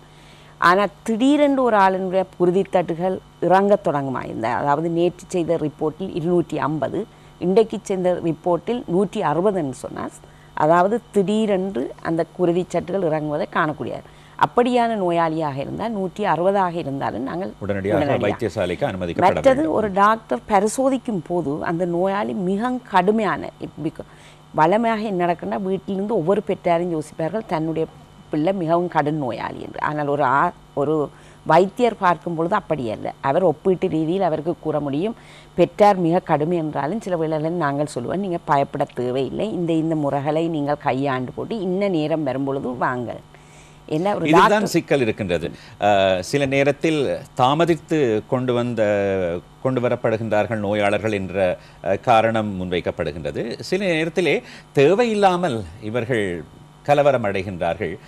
வைத்தியர்கள் நீங்கள் சொன்னது போல வைத்திய சிகிச்சை அடிப்படையிலே இன்னும் பொறுத்திருந்து பார்க்கலாம், கண்காணிக்கலாம் என்றெல்லாம் சொன்னாலும் பெற்றோர்கள் அவர்கள் இந்த உணர்வு பூர்வமாக அவர்களுக்கு பிரச்சனைகள் இருக்கின்றன. பெற்றோர்களாக இருக்கலாம் அல்லது வீட்டில் இன்னொருவருக்கு இந்த நோய் வந்து விட்டது என்றால் வீட்டில் இருக்கின்ற ஏனையவர்களும் மிகவும் உணர்வுபூர்வமாக பயப்படலாம், கலவரம் அடையலாம். இப்படியான நேரத்திலே அவர்கள் இந்த விதம் நடந்து கொள்ள வேண்டும், இந்த விதம் அறிவுறுத்தப்பட வேண்டும். நோயாளர்கள் மட்டுமல்ல, அவர்களை சுற்றி இருப்பவர்களுக்கு கூட சரியான அறிவுறுத்தல்கள் வழங்கப்பட வேண்டும். அப்படித்தானே? அதில் உண்மை உண்டு. அதுக்காகத்தான் நாங்கள் இப்பொழுது துண்டு பிரசுரங்களை கொடுப்பது உண்டு. அத்தோடு அவர்கள் தங்களுடைய டாக்டருடன் இதை பற்றி பயமில்லாமல் அவர்களுடைய பிரச்சனைகளை கதைக்க வேண்டும். சில வேளைகளில் என்ன நடப்பதுன்னு சொன்னால் இவர்கள் பயந்து கட்டாயமங்களை அனுமதியுங்கள் என்று சொல்லி ஆஸ்பத்திரிக்கு 2ஆம் நாளே வருவாங்க. வந்தால் 4 நாட்கள் காய்ச்சல் இருந்து 4ஆம் நாள் தான் இந்த கடும் சிக்கலுக்குரிய நாள் போகும் பொழுது பெற்றார்கள் கலைத்து விட்டார்கள். ஏனென்று சொன்னால் அந்த அதாவது அந்த வைத்தியசாலையிலிருந்து மற்றவர்கள் படும் அவதிகள், இடமின்மை என்ன இவரை எப்பவும் ஒரு கரைக்கு போடுவிடும் என்ற கட்டாயம் மிக நெருங்கிய மிகவும் சிகிச்சை தேவையானவர்கள் தான் முன்னுரிமை கொடுக்கப்படுவார்கள். சில நேரம் நோயாளர்கள் உயிரிழப்புகள் ஏற்பட்டால் அதை பார்த்து பயப்படுவார்கள். என்ற பிள்ளைக்கும் அந்த நிலைமை வந்துடும். ஆனபடினால நாங்கள் இயலுமான வரைக்கும் இவர்களை சௌகரியமாக வீட்டில் வைத்து வீட்டு பராமரிப்பை செய்வதுதான் ஆரம்ப காலத்தில் மிக மிக சிறந்தது. அதை நாங்கள் மீண்டும் மீண்டும் அவர்களுக்கு நாங்கள் வலியுறுத்தி வருகின்றோம். அதை பெரும்பகுதியான ஆட்கள் அவர்கள் ஏற்றுக்கொள்கிறார்கள். சில வேளைகளில் வாட்டுக்கு வந்தவர்களை கூட அனுமதிக்கப்பட்டவர்களை கூட நாங்கள் ஆலோசனைகள் கூறி நாங்கள் அனுப்பி நீங்கள் நாளைக்கோ எந்த நேரம் உங்களுக்கு தெரியும் இப்பொழுது அரசாங்க ஆஸ்பத்திரிகள் 24 மணித்தியாலும் தொழிற்படுகின்றன. பாதைகளில் போக்குவரத்து வசதிகள் உண்டு. எனவே இரவு 10 மணிக்கோ 12 மணிக்கோ உங்களோட பிள்ளை உண்மையாக உங்களுக்கு சுயினமாக காணப்பட்டால் உடனடியாக அரசாங்க மருத்துவமனையை நோக்கி வர முடியும். முந்தைய காலம் மாதிரி இல்லை. இரவு பூட்டி இருக்குமெண்டோ அல்லது போக்குவரத்து வசதிகள் குறைவென்று யோசிக்க தேவையில்லை. சில வேளைகளில் நாங்கள் பார்ப்போம், அவர்கள் சொல்வார்கள் அப்பா வேலை விட்டு முடிந்து வரும் வரைக்கும் நாங்கள் வீட்டில் இருந்தோம் என்று சொல்லி இரவு கொண்டரும் பொழுது சில வேளை கடும் சிக்கல். ஆனால் காலமையில் இருந்து பிள்ளை மிகவும் கடும் நோயாளியாக காணப்பட்டது. ஆகவே பெற்றார்கள் கொஞ்சம் இப்படியான விழிப்புணர்வுகள் மூலம் பத்திரிகைகளை வாசிப்பதன் மூலம் என்னென்ன அறிகுறிகள் காணப்படும், என்ன மாதிரியாக நாங்கள் சிகிச்சைகள் வீட்டில் வைத்து பராமரிக்கலாம் என்று எப்போது நாங்கள் வைத்தியசாலையை நாட வேணும், இப்படியான அறிவுகளை கொஞ்சம் நாங்கள் வளர்த்து கொண்டுமே ஆனால் எங்களோட பதட்ட நிலையை குறைக்க முடியும். ஏனென்று சொன்னால் இப்போ இவர் சொன்ன மாதிரி 88,000 பேருக்கு நோய் ஏற்பட்ட போதிலும் இதில் இந்த குருதிப்பெருக்குடன் கூடிய நோயானது மிக குறைவு. நான் நினைக்கிறேன் ஒரு 20,000க்கு உட்பட்டு அதில் தான் இறப்புகள் ஏற்படுகின்றது. அந்த மற்ற 60,000 பேரும் ஆஸ்பத்திரிக்கு வந்தாலும் அவர்களுக்கு எந்த ஒரு சிகிச்சையும் வழங்கப்படவில்லை. அவர்களுக்கு நீராகாரமும் கண்காணிப்பு. நாங்கள் ஆஸ்பத்திரியில் செய்வது முக்கியமாக மானிட்டரிங் என்று சொல்லுவோம். அவர்களை ஒரு கண்காணிப்பின் கீழ் வைத்துக்கொள்வோம். அவர்களுடைய செலம் எவ்வளவு சிறுநீர் வெளியேறுகிறார்கள், எவ்வளவு நீராகாரம் அவர்கள் எடுக்க வேண்டும், அவர்களுடைய விஷயம் நீராகாரம் எந்த அளவுக்கு உட்கொள்கின்றார்கள் என்பது மட்டுமல்ல, எந்த அளவுக்கு சிறுநீர் கழிக்கப்படுகின்றது என்பது கூட அளவிடப்படுகிறது. அது அந்த டெங்கு நோயாளர்களை பொறுத்தவரையில் மிகவும் முக்கியமான ஒரு சிகிச்சை முறையில் ஒரு முக்கியமான கட்டமாகவும் இருக்கின்றது. நீங்கள் மிகவும் தெளிவாக சொல்கின்றீர்கள் இந்த காலப்பகுதி கடுமையான நேரம் எப்போது என்பது பற்றியெல்லாம் இருந்தாலும் டெங்கு ஒரு அசுரன் போல் துரத்தி கொண்டிருக்கிறது. இத்தனையோ பேர் நீங்கள் சொன்னது போல 84,000க்கும் மேற்பட்டவர்கள் இந்த ஆண்டிலே டெங்கு நோயால் பாதிக்கப்பட்டது என்றது அறிவிக்கப்பட்டிருக்கிறது. இன்னும் எத்தனை பேருக்கு டெங்கு நோய் ஏற்பட்டது என்பது அறிவிக்கப்படாமல் இருக்கின்றோம். எனவே அதிக அளவில் 84,000க்கும் அதிகமானவர்கள் இதிலே பாதிக்கப்பட்டிருக்கின்றார்கள் என்றுதான் நாங்கள் இப்படியான ஒரு காலகட்டத்திலே கருத்தில் ஏற்றுக்கொண்டு அது தொடர்பான பல நடவடிக்கைகளை முன்னெடுக்க வேண்டியிருக்கிறது. வைத்திய கலாநிதி MSM ஹிஜாஸ் அவர்களை சொல்ல வேண்டும். இப்பொழுது நாங்கள் இந்த நோயை தவிர்ப்பது எப்படி என்றெல்லாம் பேசிக்கொண்டிருக்கும் பொழுது சில கருத்துக்கள் இருக்கின்றன. இதற்கு தடுப்பு முறைகள் இருக்கின்றனவா, ஏதாவது மருந்துகள் இருக்கின்றன, தடுப்பு சிகிச்சை முறைகள் இருக்கின்றனவா என்பது பற்றியெல்லாம் கூட பரவலாக பேசப்பட்டு வருகின்றது. இதை பற்றி நீங்கள் என்ன கருத்தை முன்வைக்க விரும்புகின்றீர்கள்? இதற்கு முன் இன்னொரு சிறு விளக்கம் ஒன்றை நான் கூற விரும்புகின்றேன். இதுவும் அந்த நுளம்பை பற்றி தான். மற்ற நுளம்புகள் இரவில் வந்து கடிக்கின்றன, ஆனால் இந்த டெங்கை பரப்பும் நுளம்புகள் பகல் நேரத்தில் கடிக்கின்றன. அதனால் அந்த நுளம்புகளை பாவிப்பவர்களையோ நுளம்பு ரிப்பல்லன்ஸ் என்று சொல்லுவார்கள், அந்த நுளம்பு சுருள்கள் மற்றது வேப்பரைசர் அதுகள் பாவிப்பதால் இந்த டெங்கு நோய் பரப்பும் நுளம்புகளிலிருந்து மக்களுக்கு பாதுகாப்பு கிடைப்பதில்லை. அது மட்டுமல்ல, காலையிலும் மாலை வேளைகளிலும் தான் இவை கடிக்கின்றன. அந்த நேரங்களில் தான் எமது சிறு குழந்தைகள் விளையாடக்கூடிய நேரம். ஆகவே நாங்கள் செய்யக்கூடிய இதுக்கு வேறொரு அணுகுமுறை ஒன்று நாங்கள் இது பாதுகாப்புக்கு செய்ய வேண்டும். எப்படின்னு சொன்னால், சிறு குழந்தைகள் முற்றத்தில் விளையாடும் போது அவர்களுக்கு நீள கையுள்ள உடுப்புகள் அணிய வேண்டும். ஷார்ட்ஸ் போடாமல் ட்ரௌசர்ஸ் நீள காற்சட்டை போட்டுக்கொள்ள வேண்டும். அது மட்டுமல்லாமல் இந்த சில ரிப்பல்லன்ஸ் என்று இந்த துணிகளில் பூசக்கூடிய கையில் பூசக்கூடிய இதுகள் வந்து இருக்கின்றன. அவற்றை பூசி முற்றிலும் விளையாட போது இந்த நுளம்பு கடிப்பதிலிருந்து அவர்களை கொஞ்சம் பாதுகாத்து கொள்ள முடியும். இப்போ தடுப்பு முறைகளை பற்றி கூடும்போது இப்பொழுது ஒரு வேக்சின், அதாவது ட்ரையல் முடிந்து சில நாடுகளில் வழங்கப்பட்டும் வருகின்றது. தற்போது இன்னொரு வேக்சின் இலங்கையிலும் இந்த ட்ரையல் நடந்து கொண்டிருக்கு. இறுதிக்கட்ட ட்ரையல் ஒன்று நடந்து கொண்டிருக்கின்றது. அதுவும் அந்த ட்ரையலின் முடிவும் சரியாக வரும் பட்சத்தில் நான் இன்னும் ஒரு 2 வருட காலத்தில் இந்த தடுப்பு மற்ற தொற்றும் நோய்களுக்கு நாங்கள் வழங்குவது போல ஒரு தடுப்பு முறை ஒன்று இலங்கையிலும் வந்துவிடும். ஆனால் அந்த 2 வருடங்களுக்குள் நாங்கள் இதை எப்படி சமாளிப்பது என்பது ஒரு மிகப்பெரிய பிரச்சனையாக இருக்கிறது. ஏனென்றால் ஒப்பிட்டு அடிப்படையில் பார்க்கும் பொழுது ஒவ்வொரு வருடத்திலும் இந்த டெங்கு நுளம்பு பெருக்கத்தால் ஏற்படுகின்ற நோயால் பாதிக்கப்படுபவர்களுடைய எண்ணிக்கை அதிகரித்து செல்கின்றது. அதிகளவு வைத்திய வசதிகள் இருக்கின்றன, தகுந்த நடவடிக்கைகள் மேற்கொள்ளப்படுகின்றன. சுகாதார அமைச்சு மிகவும் முனைப்புடன் இது தொடர்பான நடவடிக்கைகளை மேற்கொண்டு வருகின்ற அதே சந்தர்ப்பத்தில் இவற்றையெல்லாம் மீறி நுளம்பு தாக்கத்தினால் இந்த டெங்கு நோய் பரவி வருகின்றது என்றால் இது நிச்சயமாக ஒரு தேசிய ரீதியால் தேசிய ரீதியில் முகம் கொடுக்க வேண்டிய ஒரு பெரிய சவாலாக இருக்கின்றது.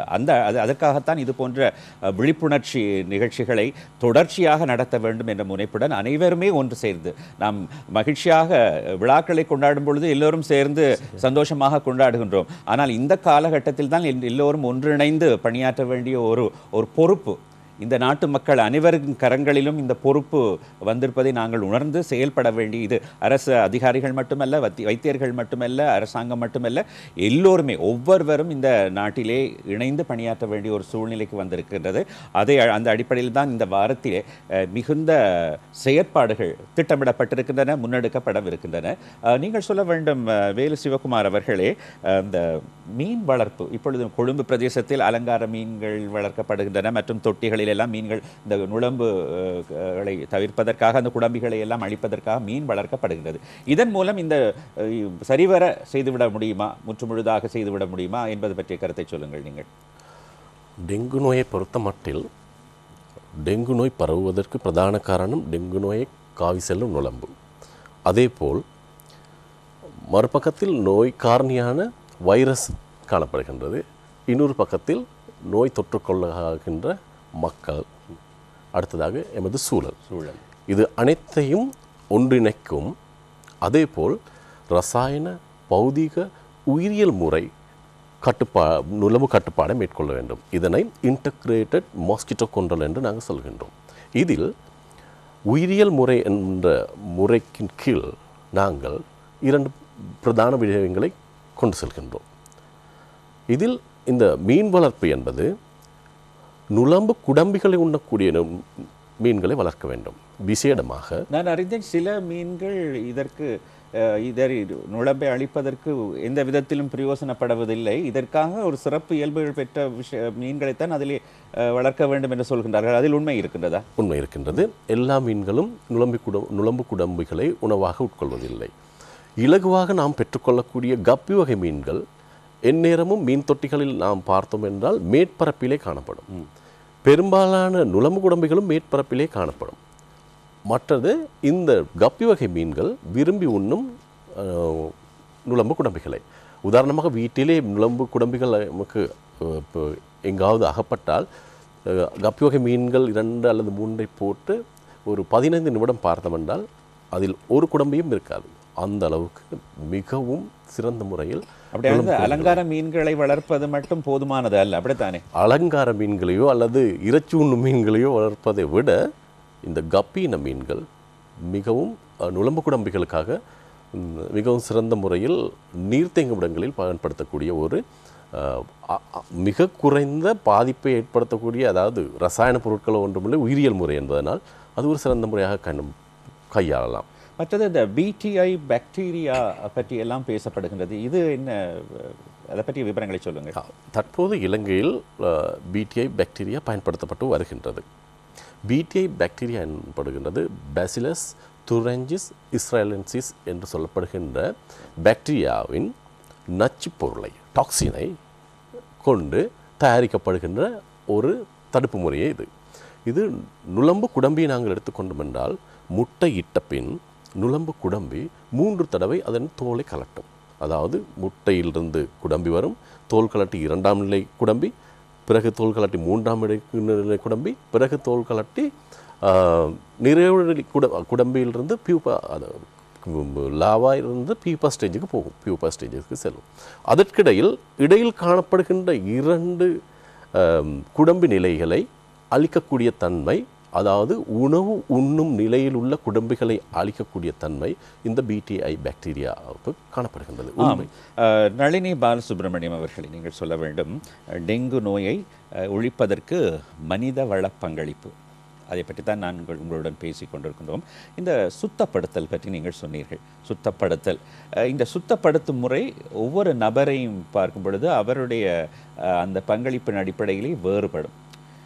சில பேர் நம்முடைய காலையில் எழுந்துவிட்டு வீட்டை கூட்டுவது மற்றும் புறத்தை கூட்டுவது அதுவும் சுத்தப்படுத்தல் தான். நம்மை நாமே சுத்தப்படுத்திக் கொள்வதும் இருக்கின்றது. ஆனால் இந்த சுத்தப்படுத்தல் டெங்கு நோயை ஏற்படுத்தப்படாத விதத்திலே இந்த டெங்கு நோய் வராமல் வருகின்ற அளவுக்கு சுத்தப்படுத்தப்பட வேண்டும். இது எந்த அளவுக்கு செல்ல வேண்டும் என்று நீங்கள் சொல்லுங்கள். பொதுவாக இப்பொழுது நாங்கள் காலையில் தினசரி வேலைகளை பார்க்கணும், வீட்டை பெருக்குகின்றோம், புதின பத்திரிகையை வாங்குகிறோம். இது மட்டுமல்ல, இந்த டெங்கு நோய் வராமல் ஒரு சுத்தப்படுத்தலை மேற்கொள்வது தொடர்பான ஒரு கருத்தை நம்முடைய எண்ணத்தில் நாங்கள் வைத்துக்கொண்டு தினசரி கடமையாக அதை மேற்கொண்டால் நன்றாக இருக்கும் என்று நான் கருதுகின்றேன். அந்த அடிப்படையில் எந்த அளவுக்கு இந்த சுத்தப்படுத்தல் மேற்கொள்ளப்பட வேண்டும் என்று நீங்கள் சொல்லுங்கள். நாங்கள் பார்ப்போமாக இருந்தால் சுத்தப்படுத்தல் 2 வகை. ஒன்று எமது வீட்டை நாங்களே சுத்தப்படுத்துவது, மற்றது பொது இடங்கள் இருக்கின்றது. வீட்டுக்குள் இருக்கும் எந்தெந்த விஷயங்கள் அந்த அளவுக்கு நாங்கள் நுட்பமாக பார்க்க வேண்டும் என்று நினைக்கின்றேன். டெங்கு இந்த நுளம்புகளை ஒழிப்பதற்கான நடவடிக்கைகள் வீட்டுக்குள் இப்போ நாங்கள் கழிவும் டெங்கும் இப்போது எல்லாரும் ஒருங்கிணைத்து பார்க்கின்றார்கள். ஆனால் கழிவு பிரச்சனை வேறு, டெங்கு பிரச்சனை வேறு. ஆனால் கழிவுகளால் இந்த டெங்கு நுளம்பு பரவக்கூடிய ஒரு தன்மை அது ஒன்றோடு தொடர்பட்டு இருக்கிறது. ஆனால் டெங்கு பரவக்கூடிய குப்பைகள் என்று பார்க்கும்போது அந்த கோப்பைகள், கிண்ணங்கள், அவற்றில் தேங்கும் நீர் மூலம்தான் அது. ஆகவே அந்த கோப்பைகள், கிண்ணங்கள், நாங்கள் சாப்பிட்டு விட்டு போடுகின்ற அந்த பொலித்தீன் பேக், ஷாப்பிங் பேக்ஸ், அவைகளை நீர் கொள்ளக்கூடிய மாதிரி நாங்கள் நீர்நிலைகள் வரக்கூடிய மாதிரியான இடங்களில் வைக்கக்கூடாது. இப்போது சொல்கிறார்கள் என்றால் அந்த மாதிரி ஜோக்கட் கப் அதுகளை வீட்டுக்குள் வைத்திருந்தால் கூட நாங்கள் பாதுகாத்து கொள்ள முடியும். அந்த நீர் அதுக்குள் தேங்குவதை தடுக்க வேண்டும். அதனால் தான் இப்போது நகர சபைகள் எல்லாம் இணைந்து அப்படியான பாத்திரங்கள், பண்டங்களை பல லோரிகளில், நான் தெஹிவலையில் கூட உதாரணமாக எத்தனையோ தொன் அந்த மாதிரியான பாத்திரங்களை நாங்கள் அகற்றியிருந்தோம். அதன் மூலம் அதை மக்கள் உணர வேண்டும். இப்போது என்ன செய்கிறார்கள் மக்கள்?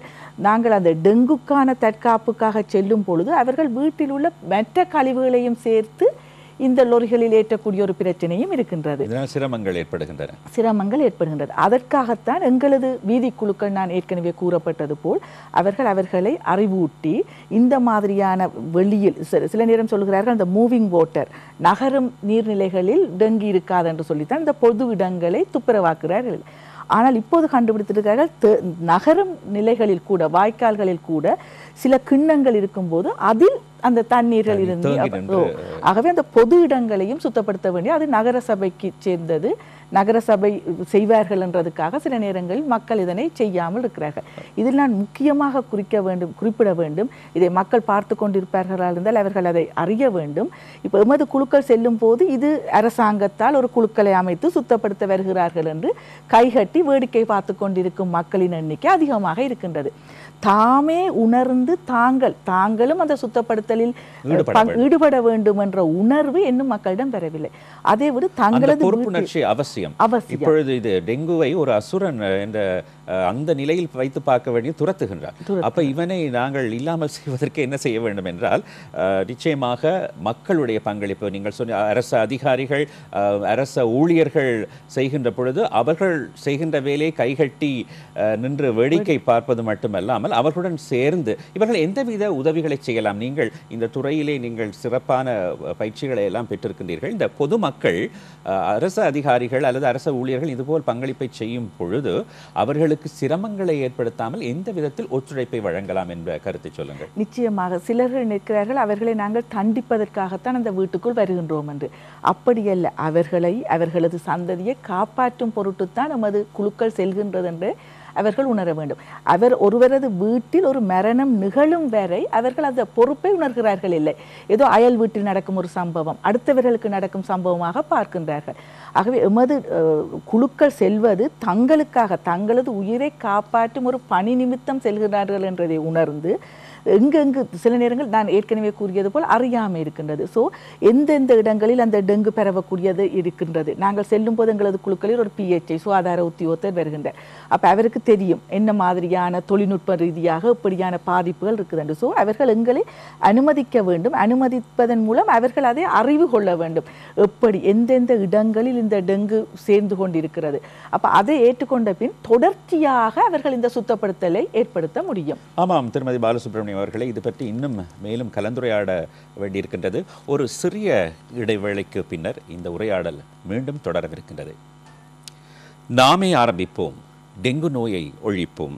தேசிய செயல் திட்டத்திற்காக நாம் அனைவரும் ஒன்றிணைவோம். சௌபாக்கியத்தின் நிமித்தம் ஒரே வேளையில் பால் பொங்கிய நாம் எமது உயிருக்காக ஒரே நேரத்தில் வேலைகளை ஆரம்பிப்போம். எங்களது வீட்டுத் தோட்டத்தினை நாமே ஒன்று கூடி சனிக்கிழமை காலை 10 மணி முதல் 12 மணி வரை தூய்மைப்படுத்துவோம். இந்த தொனிப்பொருளிலே தேசிய முன்னெடுப்பாக இந்த தேசிய டெங்கு ஒழிப்பு நிகழ்வு ஏற்படுத்தப்பட்டிருக்கின்றது. அதற்கான செயல் திட்டங்கள் முன்னெடுக்கப்பட்டிருக்கின்றன. வைத்திய கலாநிதி MSM ஹிஜாஸ் அவர்களை நீங்கள் கூற வேண்டும். இந்த வருமுன் காப்பது தான் மிகவும் முக்கியமான விஷயம். தவிர்க்கப்பட வேண்டும். தடுப்பூசி எல்லாம் அதை பற்றியெல்லாம் ஆய்வுகள் நடைபெற்று கொண்டிருக்கின்றன. அவைகள் வந்தால் இன்னும் சில காலத்துக்கு பிறகு இதையெல்லாம் நாங்கள் தவிர்க்கக்கூடிய நிலைமை இருக்கும் என்று இந்த அளவுக்கு விழிப்பூட்டக்கூடிய பல நிகழ்ச்சிகள், அறிவூட்டக்கூடிய பல நிகழ்ச்சி திட்டங்கள் இருந்தாலும் இப்பொழுது இருக்கின்ற பெரிய பிரச்சனை அதிக அளவிலே டெங்கு நோயால் பாதிக்கப்படுகின்ற மக்கள் நம் நாட்டிலே இருக்கின்றார்கள்.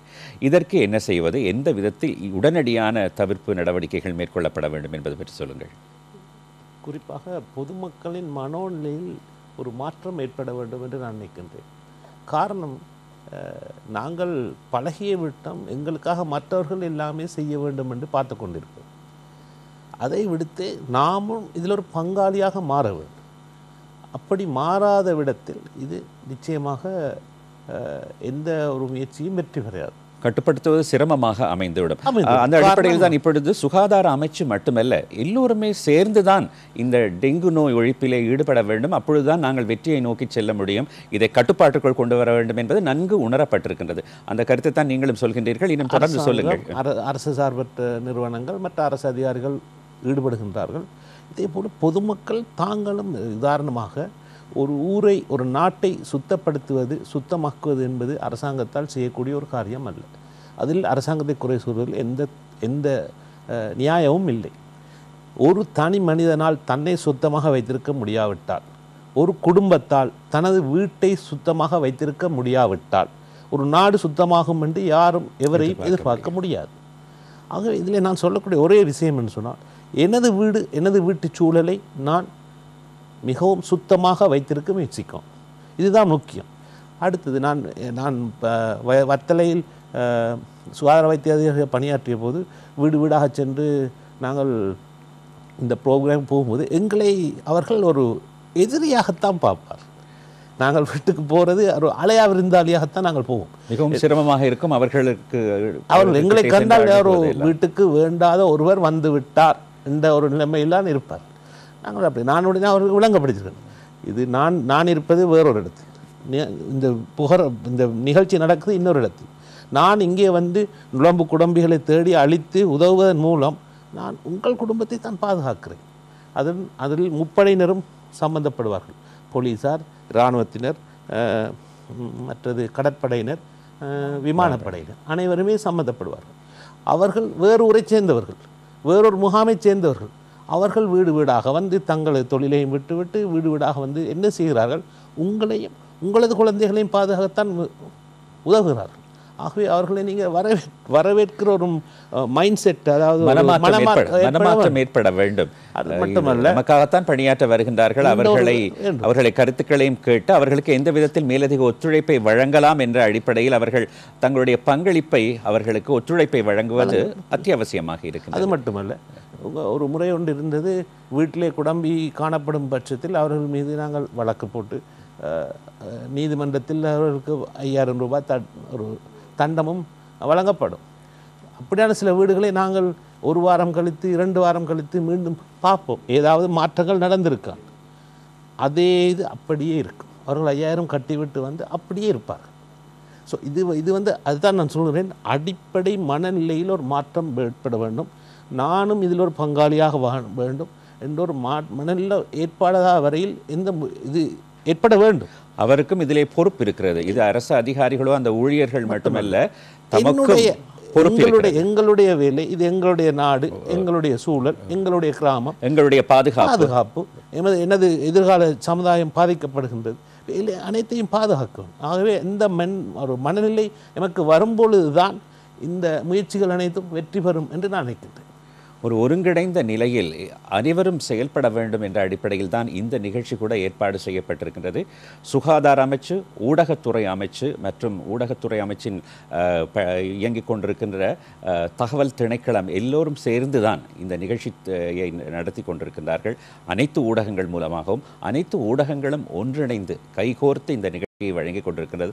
நீங்கள் சொல்கின்ற கருத்து மிகவும் பொருத்தமானது. ஏனென்றால் அரச ஊழியர்கள் மட்டுமல்ல, அவர்களுக்கு எந்த விதத்தில் ஒத்துழைப்பை வழங்கலாம், அவர்களுக்கு முன்பாக இன்னும் இந்த டெங்கு நோயை ஒழிப்பதற்கு என்னென்ன நடவடிக்கைகளை என்னென்ன உதவிகளை இவர்கள் செய்யலாம் என்ற ஒரு மனப்பக்குவம் பொதுமக்களுக்கு நிச்சயமாக இருக்க வேண்டும். அப்போதுதான் இந்த பாரிய பிரச்சனையிலிருந்து இந்த நாடு விடுபடலாம் என்ற கருத்தை இந்த நிகழ்ச்சி மூலம் நாங்கள் நிச்சயமாக முன்வைக்க வேண்டும்.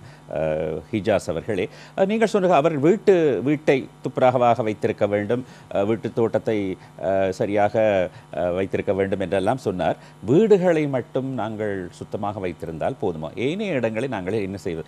இன்னும் நீங்கள் ஆரம்பத்தில் சொன்னது போல இந்த கோப்பைகள் கிண்ணங்களில் மட்டுமல்ல, இந்த குளிர்சாதன பெட்டிகளுக்கு அடியிலே நமக்கு தெரியாமல் நீர் தேங்கி நிற்கின்றது. கூரைகளிலே மழை நீர் தேங்கி நிற்கின்றது. அது மட்டுமல்ல, டயர்கள் அதுகள் கூட இந்த நீர் தேங்கி இருக்கின்ற நிலைமை இருக்கின்றது. இது மட்டுமல்ல, வீட்டுக்கு அப்பால், வீட்டு தோட்டத்திற்கு அப்பால் ஏனைய நீங்கள் சொன்னது போல வெற்று நிலங்கள் இருக்கின்றன, கட்டடங்கள் இருக்கின்றன. இவைகளில் கூட நீர் தேங்கி நிற்பதை நாங்கள் பார்த்திருக்கின்றோம். அதற்கான நடவடிக்கைகள், செயல் திட்டங்கள் என்னென்ன இருக்கின்றன என்பதை, நீங்கள் என்னென்ன செயல் திட்டங்களை முன்னெடுத்திருக்கின்றீர்கள் என்பதை பற்றி சொல்லுங்கள் திருமதி பாலசுப்ரமணியம். கூற வேண்டும், வைத்தியர் கூறியது போல் இங்கே பார்வையாளர்கள் இல்லை, அனைவரும் பங்காளிகள். அந்த ஒரு குறிக்கோளில் தான் மக்கள் அனைவரும் செயல்பட வேண்டும்.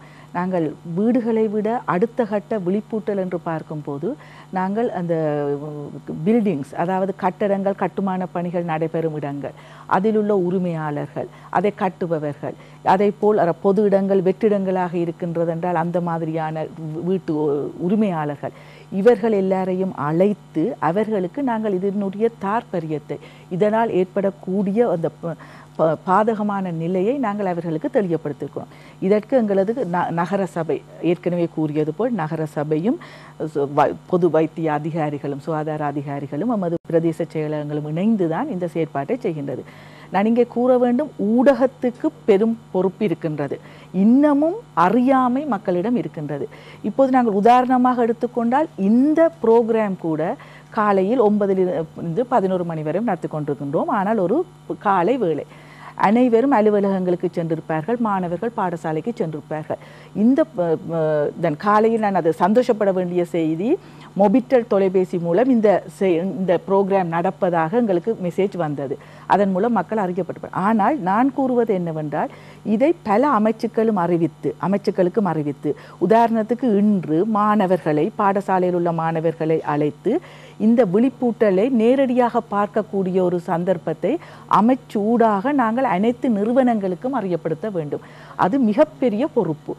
அத்தனை அலுவலகங்களுக்கும் சொல்ல வேண்டும். அலுவலக ஊழியர்கள் அனைவரையும் அழைத்து இப்படி ஒரு ஊடக நிகழ்ச்சி நடக்கின்றது, அதை ஊடகங்கள் மூலமாக பல நிகழ்ச்சிகளை முன்னெடுப்பதற்கான நடவடிக்கைகளை ஊடக அமைச்சும் சுகாதார அமைச்சு மற்ற மேற்கொண்டிருக்கிறது. இந்த நிகழ்ச்சி பற்றிய முன்னறிவித்தல்களை நிறையவே வழங்கி இருக்கின்றார்கள். அது மட்டுமல்ல, இப்பொழுது இந்த காலகட்டத்தில் இந்த நிகழ்ச்சியை பார்க்க விரும்புபவர்கள் தொழில்நுட்பத்தின் மேம்பாடு அடிப்படையிலே இந்த நிகழ்ச்சியை பார்க்கலாம். அதற்கான ஏற்பாடுகள் எல்லாம் நீங்கள் சொன்னது போல பல அமைப்புகள் மட்டத்திலே, அதிகாரிகள் மட்டத்திலே மேற்கொள்ளப்படும் என்பதை பற்றி நாங்கள் இந்த சந்தேகம் கொள்ள தேவையில்லை. ஆனால் இதில் இன்னும் ஒன்றை நான் கூற வேண்டும். வீடுகளைப் போல் சமய ஸ்தலங்கள், விகாரைகள், கோவில்கள், பாடசாலைகள், இந்த மாதிரியான பொது இடங்களில் தான் அதிகமான டெங்கு அபாயகரமான நிலை இருக்கின்றது. ஸோ நாங்கள் அந்த சமய ஸ்தலங்களிலேயும் அந்த சமய பெரியார்களை, சமய பீடாதிபதிகளை அறிவித்து அந்த இடங்களிலும் சில சுத்தப்படுத்தல் வேலைகளை செய்ய வேண்டும். அதே மாதிரி மக்களாக நான் ஏற்கனவே கூறியது போல் பங்காளிகளாக தமது இடங்கள், முன்னாள் வாய்க்கால் இருக்கின்றது, நகர சபை வரவில்லை என்ற முறைப்பாட்டோடு இருக்கிறார்கள். ஆனால் அதனால் பாதிப்பு தங்களுக்கு.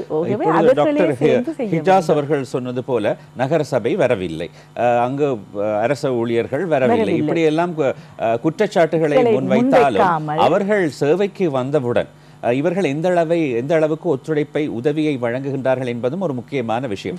அது குறித்ததாக நீங்கள் மனித வள பங்களிப்பு தொடர்பாக நீங்கள் பணிகளை ஆற்றி வருகின்றீர்கள். இந்த மக்களுடைய மனமாற்றம், மக்களுடைய பங்களிப்பு, மனம் வைத்து அவர்கள் இந்த ஊழியர்களுக்கு உதவ வேண்டும். அப்பொழுதுதான் அவர்கள் தங்களுடைய வேலை, எந்த நேரத்திலும் ஒரு எதிர்ப்பு ஏற்பட்டு கொண்டிருந்தால் அவர்களால் சிறப்பாக பணியாற்ற முடியாது. எந்த அளவுக்கு உதவி செய்ய வேண்டும், எந்த அளவுக்கு அவர்களை ஏற்றுக்கொண்டு இதற்கான நடவடிக்கைகளை மேற்கொள்ள வேண்டும், அதற்கான நடவடிக்கைகளை நீங்கள் இந்த உங்களுடைய செயலாளர் பிரிவு மட்டத்திலே என்ன நடவடிக்கைகள் முன்னெடுத்திருக்கின்றீர்கள் என்று சொல்லுங்கள். ஒவ்வொரு வீட்டுக்கும் பொறுப்பானவர் எங்களது கிராம நிலதாரி. ஸோ அந்த கிராம சேவர்களை நாங்கள் வீடுகளுக்கு அழைத்து அந்த அனௌன்ஸ்மெண்ட் ஒளிபரப்பிகள் மூலம் அவர்களுக்கு அறிவுறுத்தி இருக்கின்றோம். இந்த மாதிரியான பிரச்சனைகள் இருக்கின்றது, குழுக்கள் வரும், நீங்கள் உங்களது ஒத்துழைப்போடு இந்த துப்புரவை செய்யுங்கள். மீண்டும் இதே உத்தியோகத்தர்கள் வருவார்கள் என்று எதிர்பாராமல் அதில் இருக்கிற தொழில்நுட்ப விஷயங்களை நீங்கள் பெற்றுக்கொண்டு தொடர்ச்சியாக, இது ஒரு நாள் செய்வதில்லை, இப்போ இது சனிக்கிழமை செய்ய போன்றோம் என்றால் அத்தோடு விட்டுவிடக்கூடாது. தொடர்ச்சியாக நீங்கள் இந்த பணியை தொடர வேண்டும் என்ற அவர்களுக்கும் அந்த பயிற்சியை வழங்க வேண்டும்.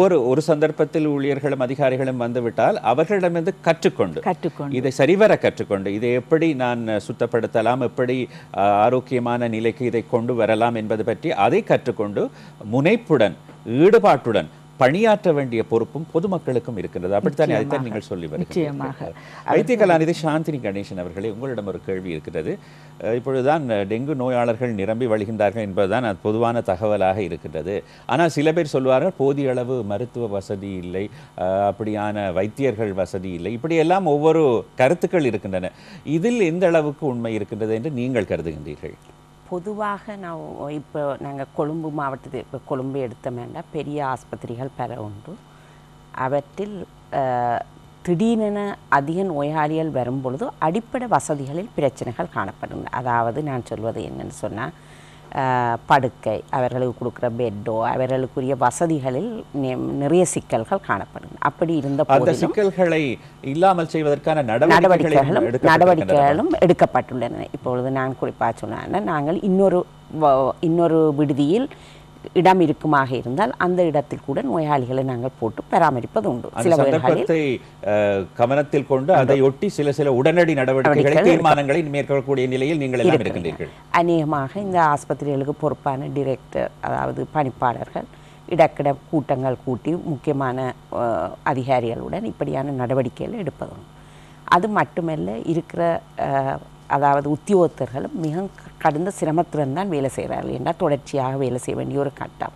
அப்படி இருந்த போதிலும் இது ஒரு குறுகிய கால நோயும், அத்துடன் அந்த நோயாளி குணமடைந்து போவதை பார்ப்பதில் இருக்கிற மன சந்தோஷத்திலும் அவர்கள் விடாமுயற்சியாகத்தான் தொழிற்படுறார். அவர்களுக்கும் கூட எங்களுடைய சுகாதார அமைச்சின் மூலம் கைட்லைன்ஸ், எப்படி இதுகளை நாங்கள் பார்க்க வேண்டும், இப்படி பராமரிக்க வேண்டும் என்று சொல்லி அடிக்கடி சுற்று நிரூபங்கள் வந்து கொண்டிருக்கின்றன. அது மட்டுமல்ல, அவர்களுக்கு செயலமர்வுகள் இடக்கிடை நாங்கள் வைக்கிறோம். ஏனென்று சொன்னால் அவர்களுடைய அறிவை, புதுசாக வரும் தாதியர்கள், புதிதாக வரும் உத்தியோகத்தர்களின் நிலைமை, அவர்களுடைய அறிவை, அதாவது இந்த குறிப்பாக இந்த நோய் சம்பந்தமான அறிவை உயர்த்தும் வகையாக தொடர்ச்சியாக அவர்களுக்கு கூட செயலமர்வுகள் இவ்வளவு கஷ்டத்தின் மத்தியிலும் அவர்கள் அதுவும் அதாவது சமாந்தரமாக நடைபெற்று கொண்டு அதன் மூலம் அவர்கள் அறிவூட்டப்படுகிறார். அது மட்டும் பொதுவாக இதுக்கு குறிப்பாக மருந்தென்று ஒன்று இல்லை. முக்கியமாக தேவைப்படுகிறது இந்த சேலைன் என்று வழங்கப்படும் திரவமும், முக்கியமாக இந்த டெக்ஸ்ட்ரான் என்று குறிப்பிடப்படும் மற்றது ரத்தம்.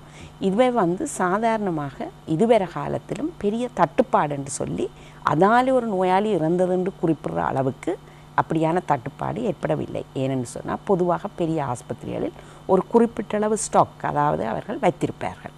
ஆனபடினால அந்த பிரச்சனை. எனவே நான் மக்களுக்கு கூறுவது என்னென்னு சொன்னால், சில வேளைகளில் மக்களுக்கு ஒரு எண்ணம், அங்கே போனால் எங்களை அதிக நோயாளிகள் காரணமாக கவனிக்க மாட்டார்கள், எனவே நாங்கள் பிந்தி போவோம் அல்லது அப்படியான எண்ணங்கள் இன்றி அறிகுறிகள் தோன்றும் பட்சத்தில், அதாவது வார்னிங் சைன்ஸ்ன்னு சொல்லுவோம், அதாவது பயப்படக்கூடிய அறிகுறிகள். நான் ஒரு பயமே இருக்கின்றது.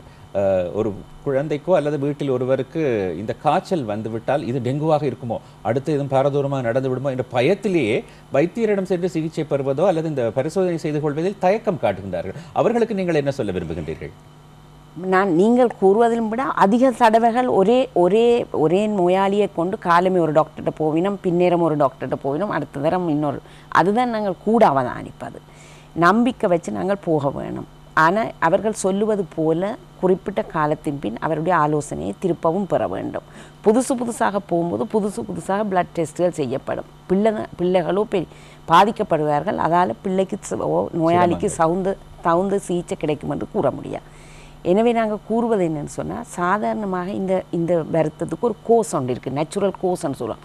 ஒரு குறிப்பிட்ட காலம் காய்ச்சல், அதிக பிறகு அவர்கள் அந்த கிரிட்டிக்கல் ஃபேஸுக்கு போகிறவர்கள் போவார்கள், அதிக பிறகு தொற்றிலிருந்து ரிக்கவரி, அதாவது அதிலிருந்து மீளல் பெறும் தன்மை, இது எல்லாமாக சேர்த்து பார்த்திங்கன்னா ஒரு 8 நாளைக்கு உட்பட்ட ஒரு டிசீஸ்.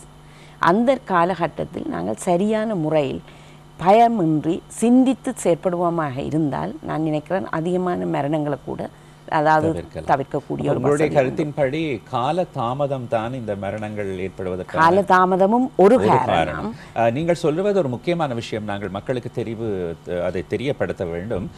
ஒரு நோயாளர் இந்த டெங்கு பாதிப்பிலிருந்து விடுபட்டு சுகதேகியாக வீட்டுக்கு செல்லும் பொழுது அந்த வீட்டைச் சேர்ந்தவர்கள் சந்தோஷப்படுகின்றார்கள், மன திருப்தி அடைகின்றார். குறிப்பாக பிள்ளைகளுக்கு டெங்கு நோய் இப்பொழுது தீர்ந்து விட்டது, அவர்கள் சுகப்பட்டு விட்டார்கள் என்ற பெற்றோர்களுடைய முகத்தில் காண்கின்ற மகிழ்ச்சிக்கு அளவே இல்லை.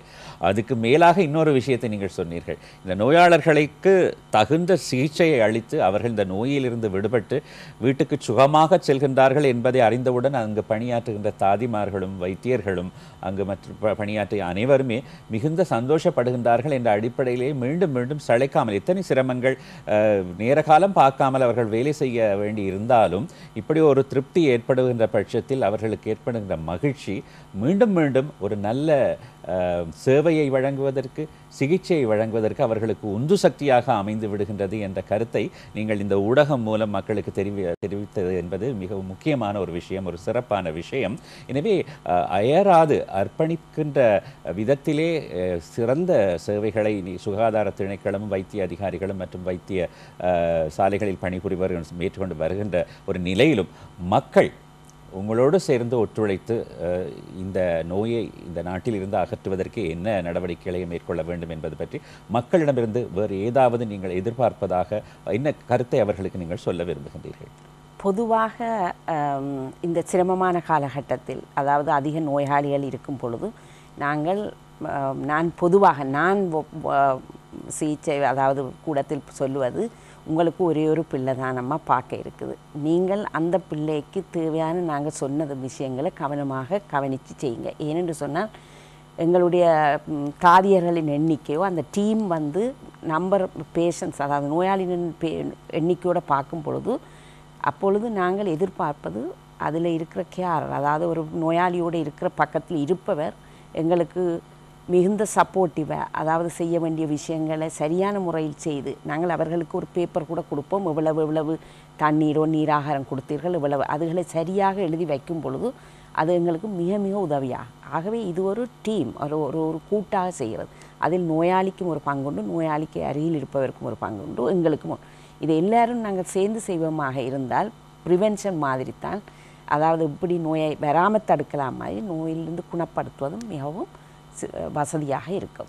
தவிர்த்துக் கொள்வது எந்த அளவுக்கு முக்கியமோ அதுபோல் சிகிச்சை காலத்தில் எந்த அளவுக்கு ஒரு ஒத்துழைப்பு, அறிவு சார்ந்த ரீதியிலே பணியாற்றுவது, நடவடிக்கைகளை மேற்கொள்வது என்பது எல்லாம் சேர்ந்து வரும் பொழுது, பல அணுகுமுறைகள் ஒன்றிணையும் பொழுது இதை நாங்கள் வெற்றிகரமாக இந்த நோயை இல்லாது ஒழித்து விட முடியும். அதற்கான வாய்ப்புகள் இருக்கின்றன என்பதை மரணத்திலிருந்து காப்பாற்ற முடியும். குறிப்பாக இந்த டெங்கு நோயால் ஏற்படுகின்ற மரணத்திலிருந்து இந்த நோயாளர்களை காப்பாற்றுவது என்பது முக்கியமான விஷயம்.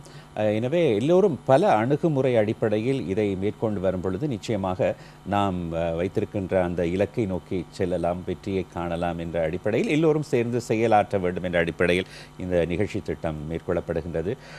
மிகுந்த பங்களிப்புடன், முதன்மைப்படுத்தப்பட்ட விதத்தில், முன்னெடுப்புடன் அனைவருமே கைகோர்த்து இந்த நிகழ்ச்சி திட்டத்தில் பங்கு பெற வேண்டும் என்ற அடிப்படையில் தான் ஊடகங்களும் ஒன்றிணைந்து இந்த நிகழ்ச்சிகளை நடத்தி கொண்டிருக்கின்றன. வேலு சிவகுமார் அவர்கள், நீங்கள் சொல்லுங்கள்.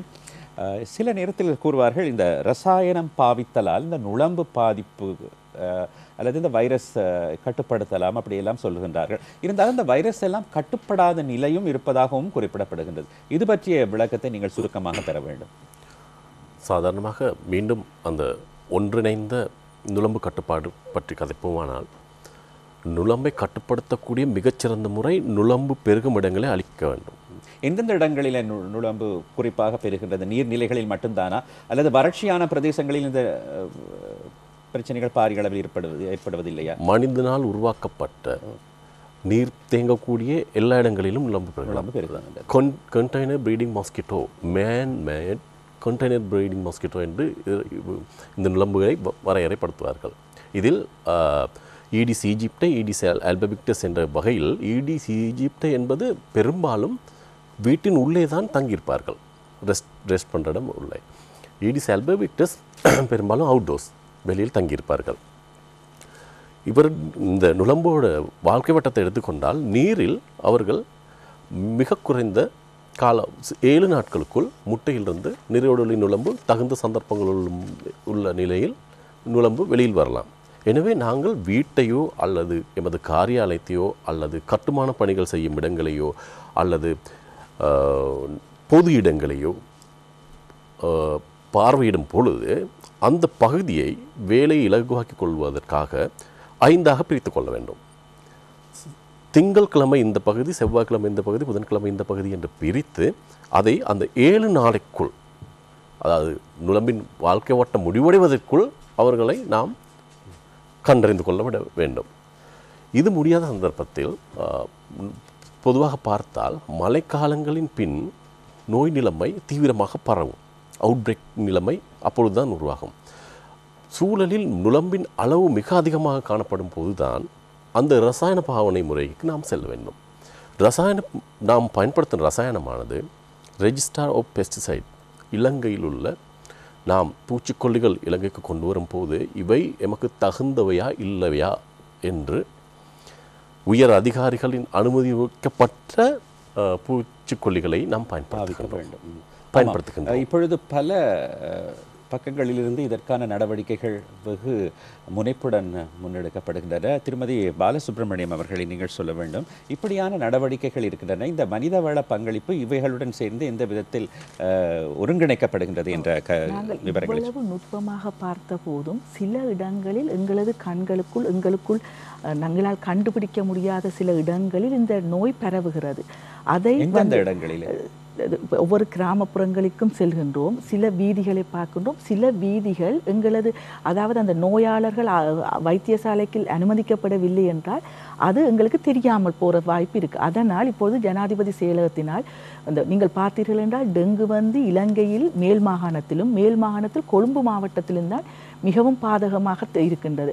அதனால் சிடிஎம்ஏ தொலைபேசிகள் ஒவ்வொரு பிரதேச செயலகத்துக்கும் 2 தொலைபேசி இலக்கங்களுடன் தந்திருக்கின்றார்கள். மக்கள் யாராவது தங்களது ஏரியாவில் பிரதேசத்தில் இப்படியான ஒரு அவதானம் இருக்கும் என்று கண்டால் உடனடியாக அந்த தொலைபேசிக்கு, அந்த ஹாட்லைனுக்கு அறிவிக்க சொல்லி. என்ன அந்த இலக்கத்தை சொல்லுவீர்களா? இலக்கங்கள் பல உண்டு, நாங்கள் மக்களுக்கு தெரிவிக்கலாம். ஊடகங்கள் மூலமும் எங்களது முகப்பு நூல்கள் மூலமும் பிரதேச செயலகங்களின் வெப் அட்ரஸுக்கு போனீங்கள் என்றால் இணையதளங்களில் அதை பெற்றுக்கொள்ளலாம்.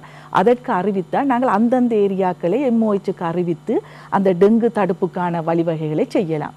இது மக்கள் கட்டாயமாக அறிய வேண்டும். தங்களது பிரதேசத்தில் இருக்குமாயின் அந்த ஹாட்லைனுக்கு இந்த இடங்களிலும் நோயாளர்கள் இருக்கின்றார்கள் என்றதை அறிவிக்க வேண்டும். அப்பொழுது தடுப்பு நடவடிக்கை நுட்பமாக எங்களால் செய்ய முடியும். இந்த நிகழ்ச்சி நிறைவடையும் நேரத்திற்கு நாங்கள் வந்து கொண்டிருக்கின்றோம். இருந்தாலும் இந்த தேசிய ரீதியில் டெங்கு நோயை ஒழிக்கின்ற இந்த செயல் திட்டத்திற்கு மக்களுடைய பங்களிப்பு எந்த விதத்தில் அமைய வேண்டும்? அவர்களுக்கு மேலும் அறிவூட்டக்கூடிய விஷயங்கள் இருந்தால், நாங்கள் நிறைய விஷயங்களை பேசிவிட்டிருக்கின்றோம், இருந்தால் அது பற்றி சொல்ல வேண்டும். நீங்கள் வைத்திய கலாநிதி சாந்தினி கணேசன் அவர்கள் எந்த குறிப்பை நீங்கள் சொல்ல விரும்புகின்றீர்கள்? முக்கியமாக பொதுவாக நாங்கள் ஒரு நோயாளர் வரும்பொழுது நாங்கள் சொன்னால் பொதுவாக கூறும் கருத்து, நாங்கள் எங்களோட வீடெல்லாம் துப்புரவாக இருக்கிறது, அயல் வீடுகளிலிருந்தோ பாடசாலைகளிலிருந்து தான் தொற்றுக்கள் ஏற்படுகிறது என்ற ஒரு கருத்து. நாங்கள் அநேகமாக ஒரே பாடசாலையிலிருந்து ஒரே வகுப்பில் 2-3 மாணவர்களுக்கு மேற்பட்ட மாணவர்கள் வரும்பொழுது நாங்கள் அந்த பெற்றார்களுக்கு கூட கூறுவதுண்டு, உங்கள் பாடசாலை வகுப்பறையில் இதுக்குரிய தொற்றுக்கள் இருக்க காரணம் உண்டு, உங்கள் டீச்சரோட கதைச்சு அதை துப்புரவாங்க. ஒரே வீட்டிலிருந்து ஒரே வீட்டிலேருந்து ஒரு 3 பேர் அம்மா பிள்ளை அப்படி வந்தால் பொதுவாக நாங்கள் கருதுவது இது இந்த நோய்க்குரிய காரணி வீட்டுக்குள்ளே தான் காணப்பட வேண்டும். அப்படியான கருத்துக்களை கூட நாங்கள் சில வேளை வீடுகளுக்கு போகும் பொழுது அவர்களுக்கு சொல்லுவது என்னென்னு சொன்னால், நாங்கள் எம்ஓஹெச்சுக்கு அறிவித்து பொது சுகாதார அதிகாரி வீட்டை போகிறக்கிடையில் எத்தனையோ பேருக்கு நோயில் இல்லை. இப்பொழுது நிறைய நாங்கள் அறிவித்து கொண்டிருக்கிறோம் நோயாளிகள் இருக்குன்னு சொல்லி அவர்கள் போகிறதுக்கு சில வேளை காலதாமதம் ஏற்படலாம். அந்த காலதாமதம் ஏற்படுற காலத்தில் கூட எனவே பொதுவாக நாங்கள் இவர்களுடன் சேர்ந்து தவிர்த்து கொள்வதுதான் மிக மிக சிறந்த முறையில் உண்டு. வைத்திய கலாநிதி ஹிஜாஸ் அவர்களை நீங்கள் சொல்ல வேண்டும். நாங்கள் இந்த நிகழ்ச்சியை நிறைவு செய்து கொள்கின்ற நேரத்துக்கு வந்திருக்கின்றோம். எந்த விஷயத்தை நீங்கள் ஒரு குறிப்பாக சொல்லி நிறைய விஷயத்தை பற்றி பேசிவிட்டோம். இல்லை, இனிமேல் நாங்கள் இதை செய்யக்கூடாது என்பதை பற்றி மக்களுக்கு எந்த விஷயத்தை ஒரு வசனத்தில் நீங்கள் அறிவுறுத்துவீர்கள்? நான் வாழும் சூழலை, எனது வீட்டை நான் சுத்தமாக வைத்திருக்க வேண்டும். இந்த மைண்ட் செட் எல்லாரும் செய்தோம்னு சொன்னால் நாடு துப்புரவாகும் என்பதுதான் எனது. வீடு சுத்தமாக இருக்க வேண்டும், சுற்றுப்புறச்சூழல் சுத்தமாக இருக்க வேண்டும், வார சூழல் சுத்தமாக வைத்திருக்க வேண்டும். அதற்கு நான் ஒரு கொஞ்சம் சிரமப்பட்டு அதை சுத்தமாக வைத்திருக்க முயற்சிக்க வேண்டும் என்ற ஒரு மைண்ட் செட் ஒன்று வர வேண்டும். அது வரும்பொழுது நாடு எல்லாமே தானாகவே சுத்தமாகிவிடும். வீட்டை சுத்தமாக வைத்திருக்க வேண்டும், சுற்றுப்புறச்சூழலை சுத்தமாக வைத்திருக்க வேண்டும் என்பது மட்டுமல்ல, இன்னும் நம்மை வெற்று நிலங்கள் அந்த பிரதேசமே சுத்தமாக இருக்க வேண்டும் என்ற கருத்தை தான் திருமதி பாலசுப்ரமணியம் நீங்கள் வைத்தீர்கள். வீட்டில் வைக்கின்ற அழகு பொருட்கள், அந்த அழகு பூக்கள், அழகுக்காக பூக்கள் வைக்கின்ற சாடிகளுக்கு கீழே இருக்கின்ற நீர் மற்றும் நான் நினைக்கின்றேன் தினசரி ஒரு கடமையாக இப்பொழுது நாங்கள் காலையில் அலுவலகம் செல்வதற்கு முன்பதாக கடைக்கு செல்கின்றோம், பத்திரிகை வாங்குகின்றோம், சாப்பிடுகின்றோம். இப்படியெல்லாம் ஒரு கிரமமான செயல்பாடு இருப்பது போல இந்த டெங்கு ஒழிப்பதற்கென்று ஒவ்வொருவரும் காலையில் எழுந்தவுடன் சுற்றுப்புறச்சூழலை பார்ப்பதோ அல்லது தோட்டத்தை பார்ப்பதோ அல்லது வீதிகளில் என்ன கிடக்கின்றன என்பதை பார்த்தால் கூட அது ஒரு கிரமமாக தினசரி அதில் கவனம் செலுத்தும் பொழுது இந்த நோயை குறைப்பதற்கான வாய்ப்புகள் அதிகமாக இருக்கின்றன. அதே போன்ற ஒரு கருத்தை நீங்கள் திருமதி பாலசுப்ரமணியம் பார்ப்பது மட்டுமல்ல, மற்றவர்கள் அதை அகற்றுவார்கள் என்று பார்க்காமல் தாங்களே அந்த வேலைகளில் ஈடுபட வேண்டும். இப்போ ஜப்பான் 3 நாட்களை பார்ப்பீர்கள் என்ற நாடுகளில் பார்ப்பீர்களாக இருந்தால் மாணவர்களே தான் சுத்தப்படுத்துகின்றார்கள். ஆமாம், வேலு சிவகுமார் அவர்களை நீங்களும் இது போன்ற கருத்தை நீங்கள் சொல்லியிருந்தீர்கள். கொழும்பு பிரதேசத்தில் அதிக அளவில் தொழில்நுட்பங்களை பயன்படுத்தி இந்த டெங்கு நோய் ஒழிப்புக்கான நடவடிக்கைகள் பற்றி நீங்கள் சிறப்பாக கருத்துக்களை தந்திருக்கின்றீர்கள். ஆமாம், டெங்கு நோயை ஒழிப்போம், தேசத்தை காப்போம். டெங்கு நோயை ஒழிப்போம், தேசத்தை காப்போம். இது நாங்கள் தருகின்ற கருத்து மட்டுமல்ல, நிச்சயமாக நாடளாவிய ரீதியிலே அனைவரும் கருத்தில் கொள்ள வேண்டிய ஒரு விஷயம் என்ற அடிப்படையிலே ஊடகத்துறை அமைச்சு, சுகாதார அமைச்சு மற்றும் தகவல் திணைக்களம் இணைந்து இந்த நிகழ்ச்சியை ஊடகங்கள் மூலமாக ஏற்பாடு செய்திருக்கின்றது. இந்த நிகழ்ச்சியில் பங்கு பற்றியிருந்தார்கள், சிறப்பான கருத்துக்களை முன்வைத்திருந்தார்கள். தேசிய டெங்கு ஒழிப்பு முன்னெடுப்பு தொடர்பாக தங்களுடைய கருத்துக்களை இந்த பிரமுகர்கள் வைத்திருந்தார்கள். பங்கு பற்றியவர்கள் டெங்கு மனிதவள பங்களிப்பு தொடர்பாக திகவளி பிரதேச செயலாளராக பணியாற்றி கொண்டிருக்கின்ற திருமதி நளினி பாலசுப்ரமணியம், கொழும்பு மாநகர சபையின் மேற்பார்வை பொது சுகாதார பரிசோதகர் திரு வேலு சிவகுமார் அவர்கள், அதுபோல் களுபோவிலை போதனா வைத்தியசாலையில் சிறுவர் வைத்திய நிபுணராக பணியாற்றி கொண்டிருக்கின்ற வைத்திய கலாநிதி சாந்தினி கணேசன் அவர்கள், வடகொழும்பு ராகம போதனா வைத்தியசாலையிலே வைத்திய கலாநிதியாக வைத்தியராக பணியாற்றி கொண்டிருக்கின்ற MSM ஹிஜாஸ் ஆகியோர் அவர்கள் தந்திருக்கின்ற அந்த கருத்து நிச்சயமாக ஊடகங்கள் மூலமாக மக்களுக்கு தெரிவிக்கப்பட்டிருக்கின்றது. நாம் மகிழ்ச்சி ஏற்படும் பொழுது எல்லோரும் ஒன்று சேர்ந்து கொண்டாடுகின்றோம்.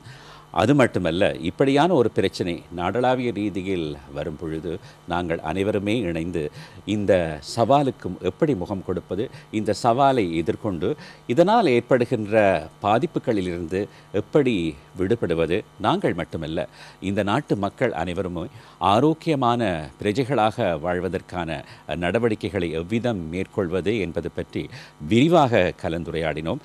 இத்துடன் இந்த நிகழ்ச்சியை நாங்கள் நிறைவு செய்து கொண்டு விடைபெறுகின்றோம். நன்றி, வணக்கம்.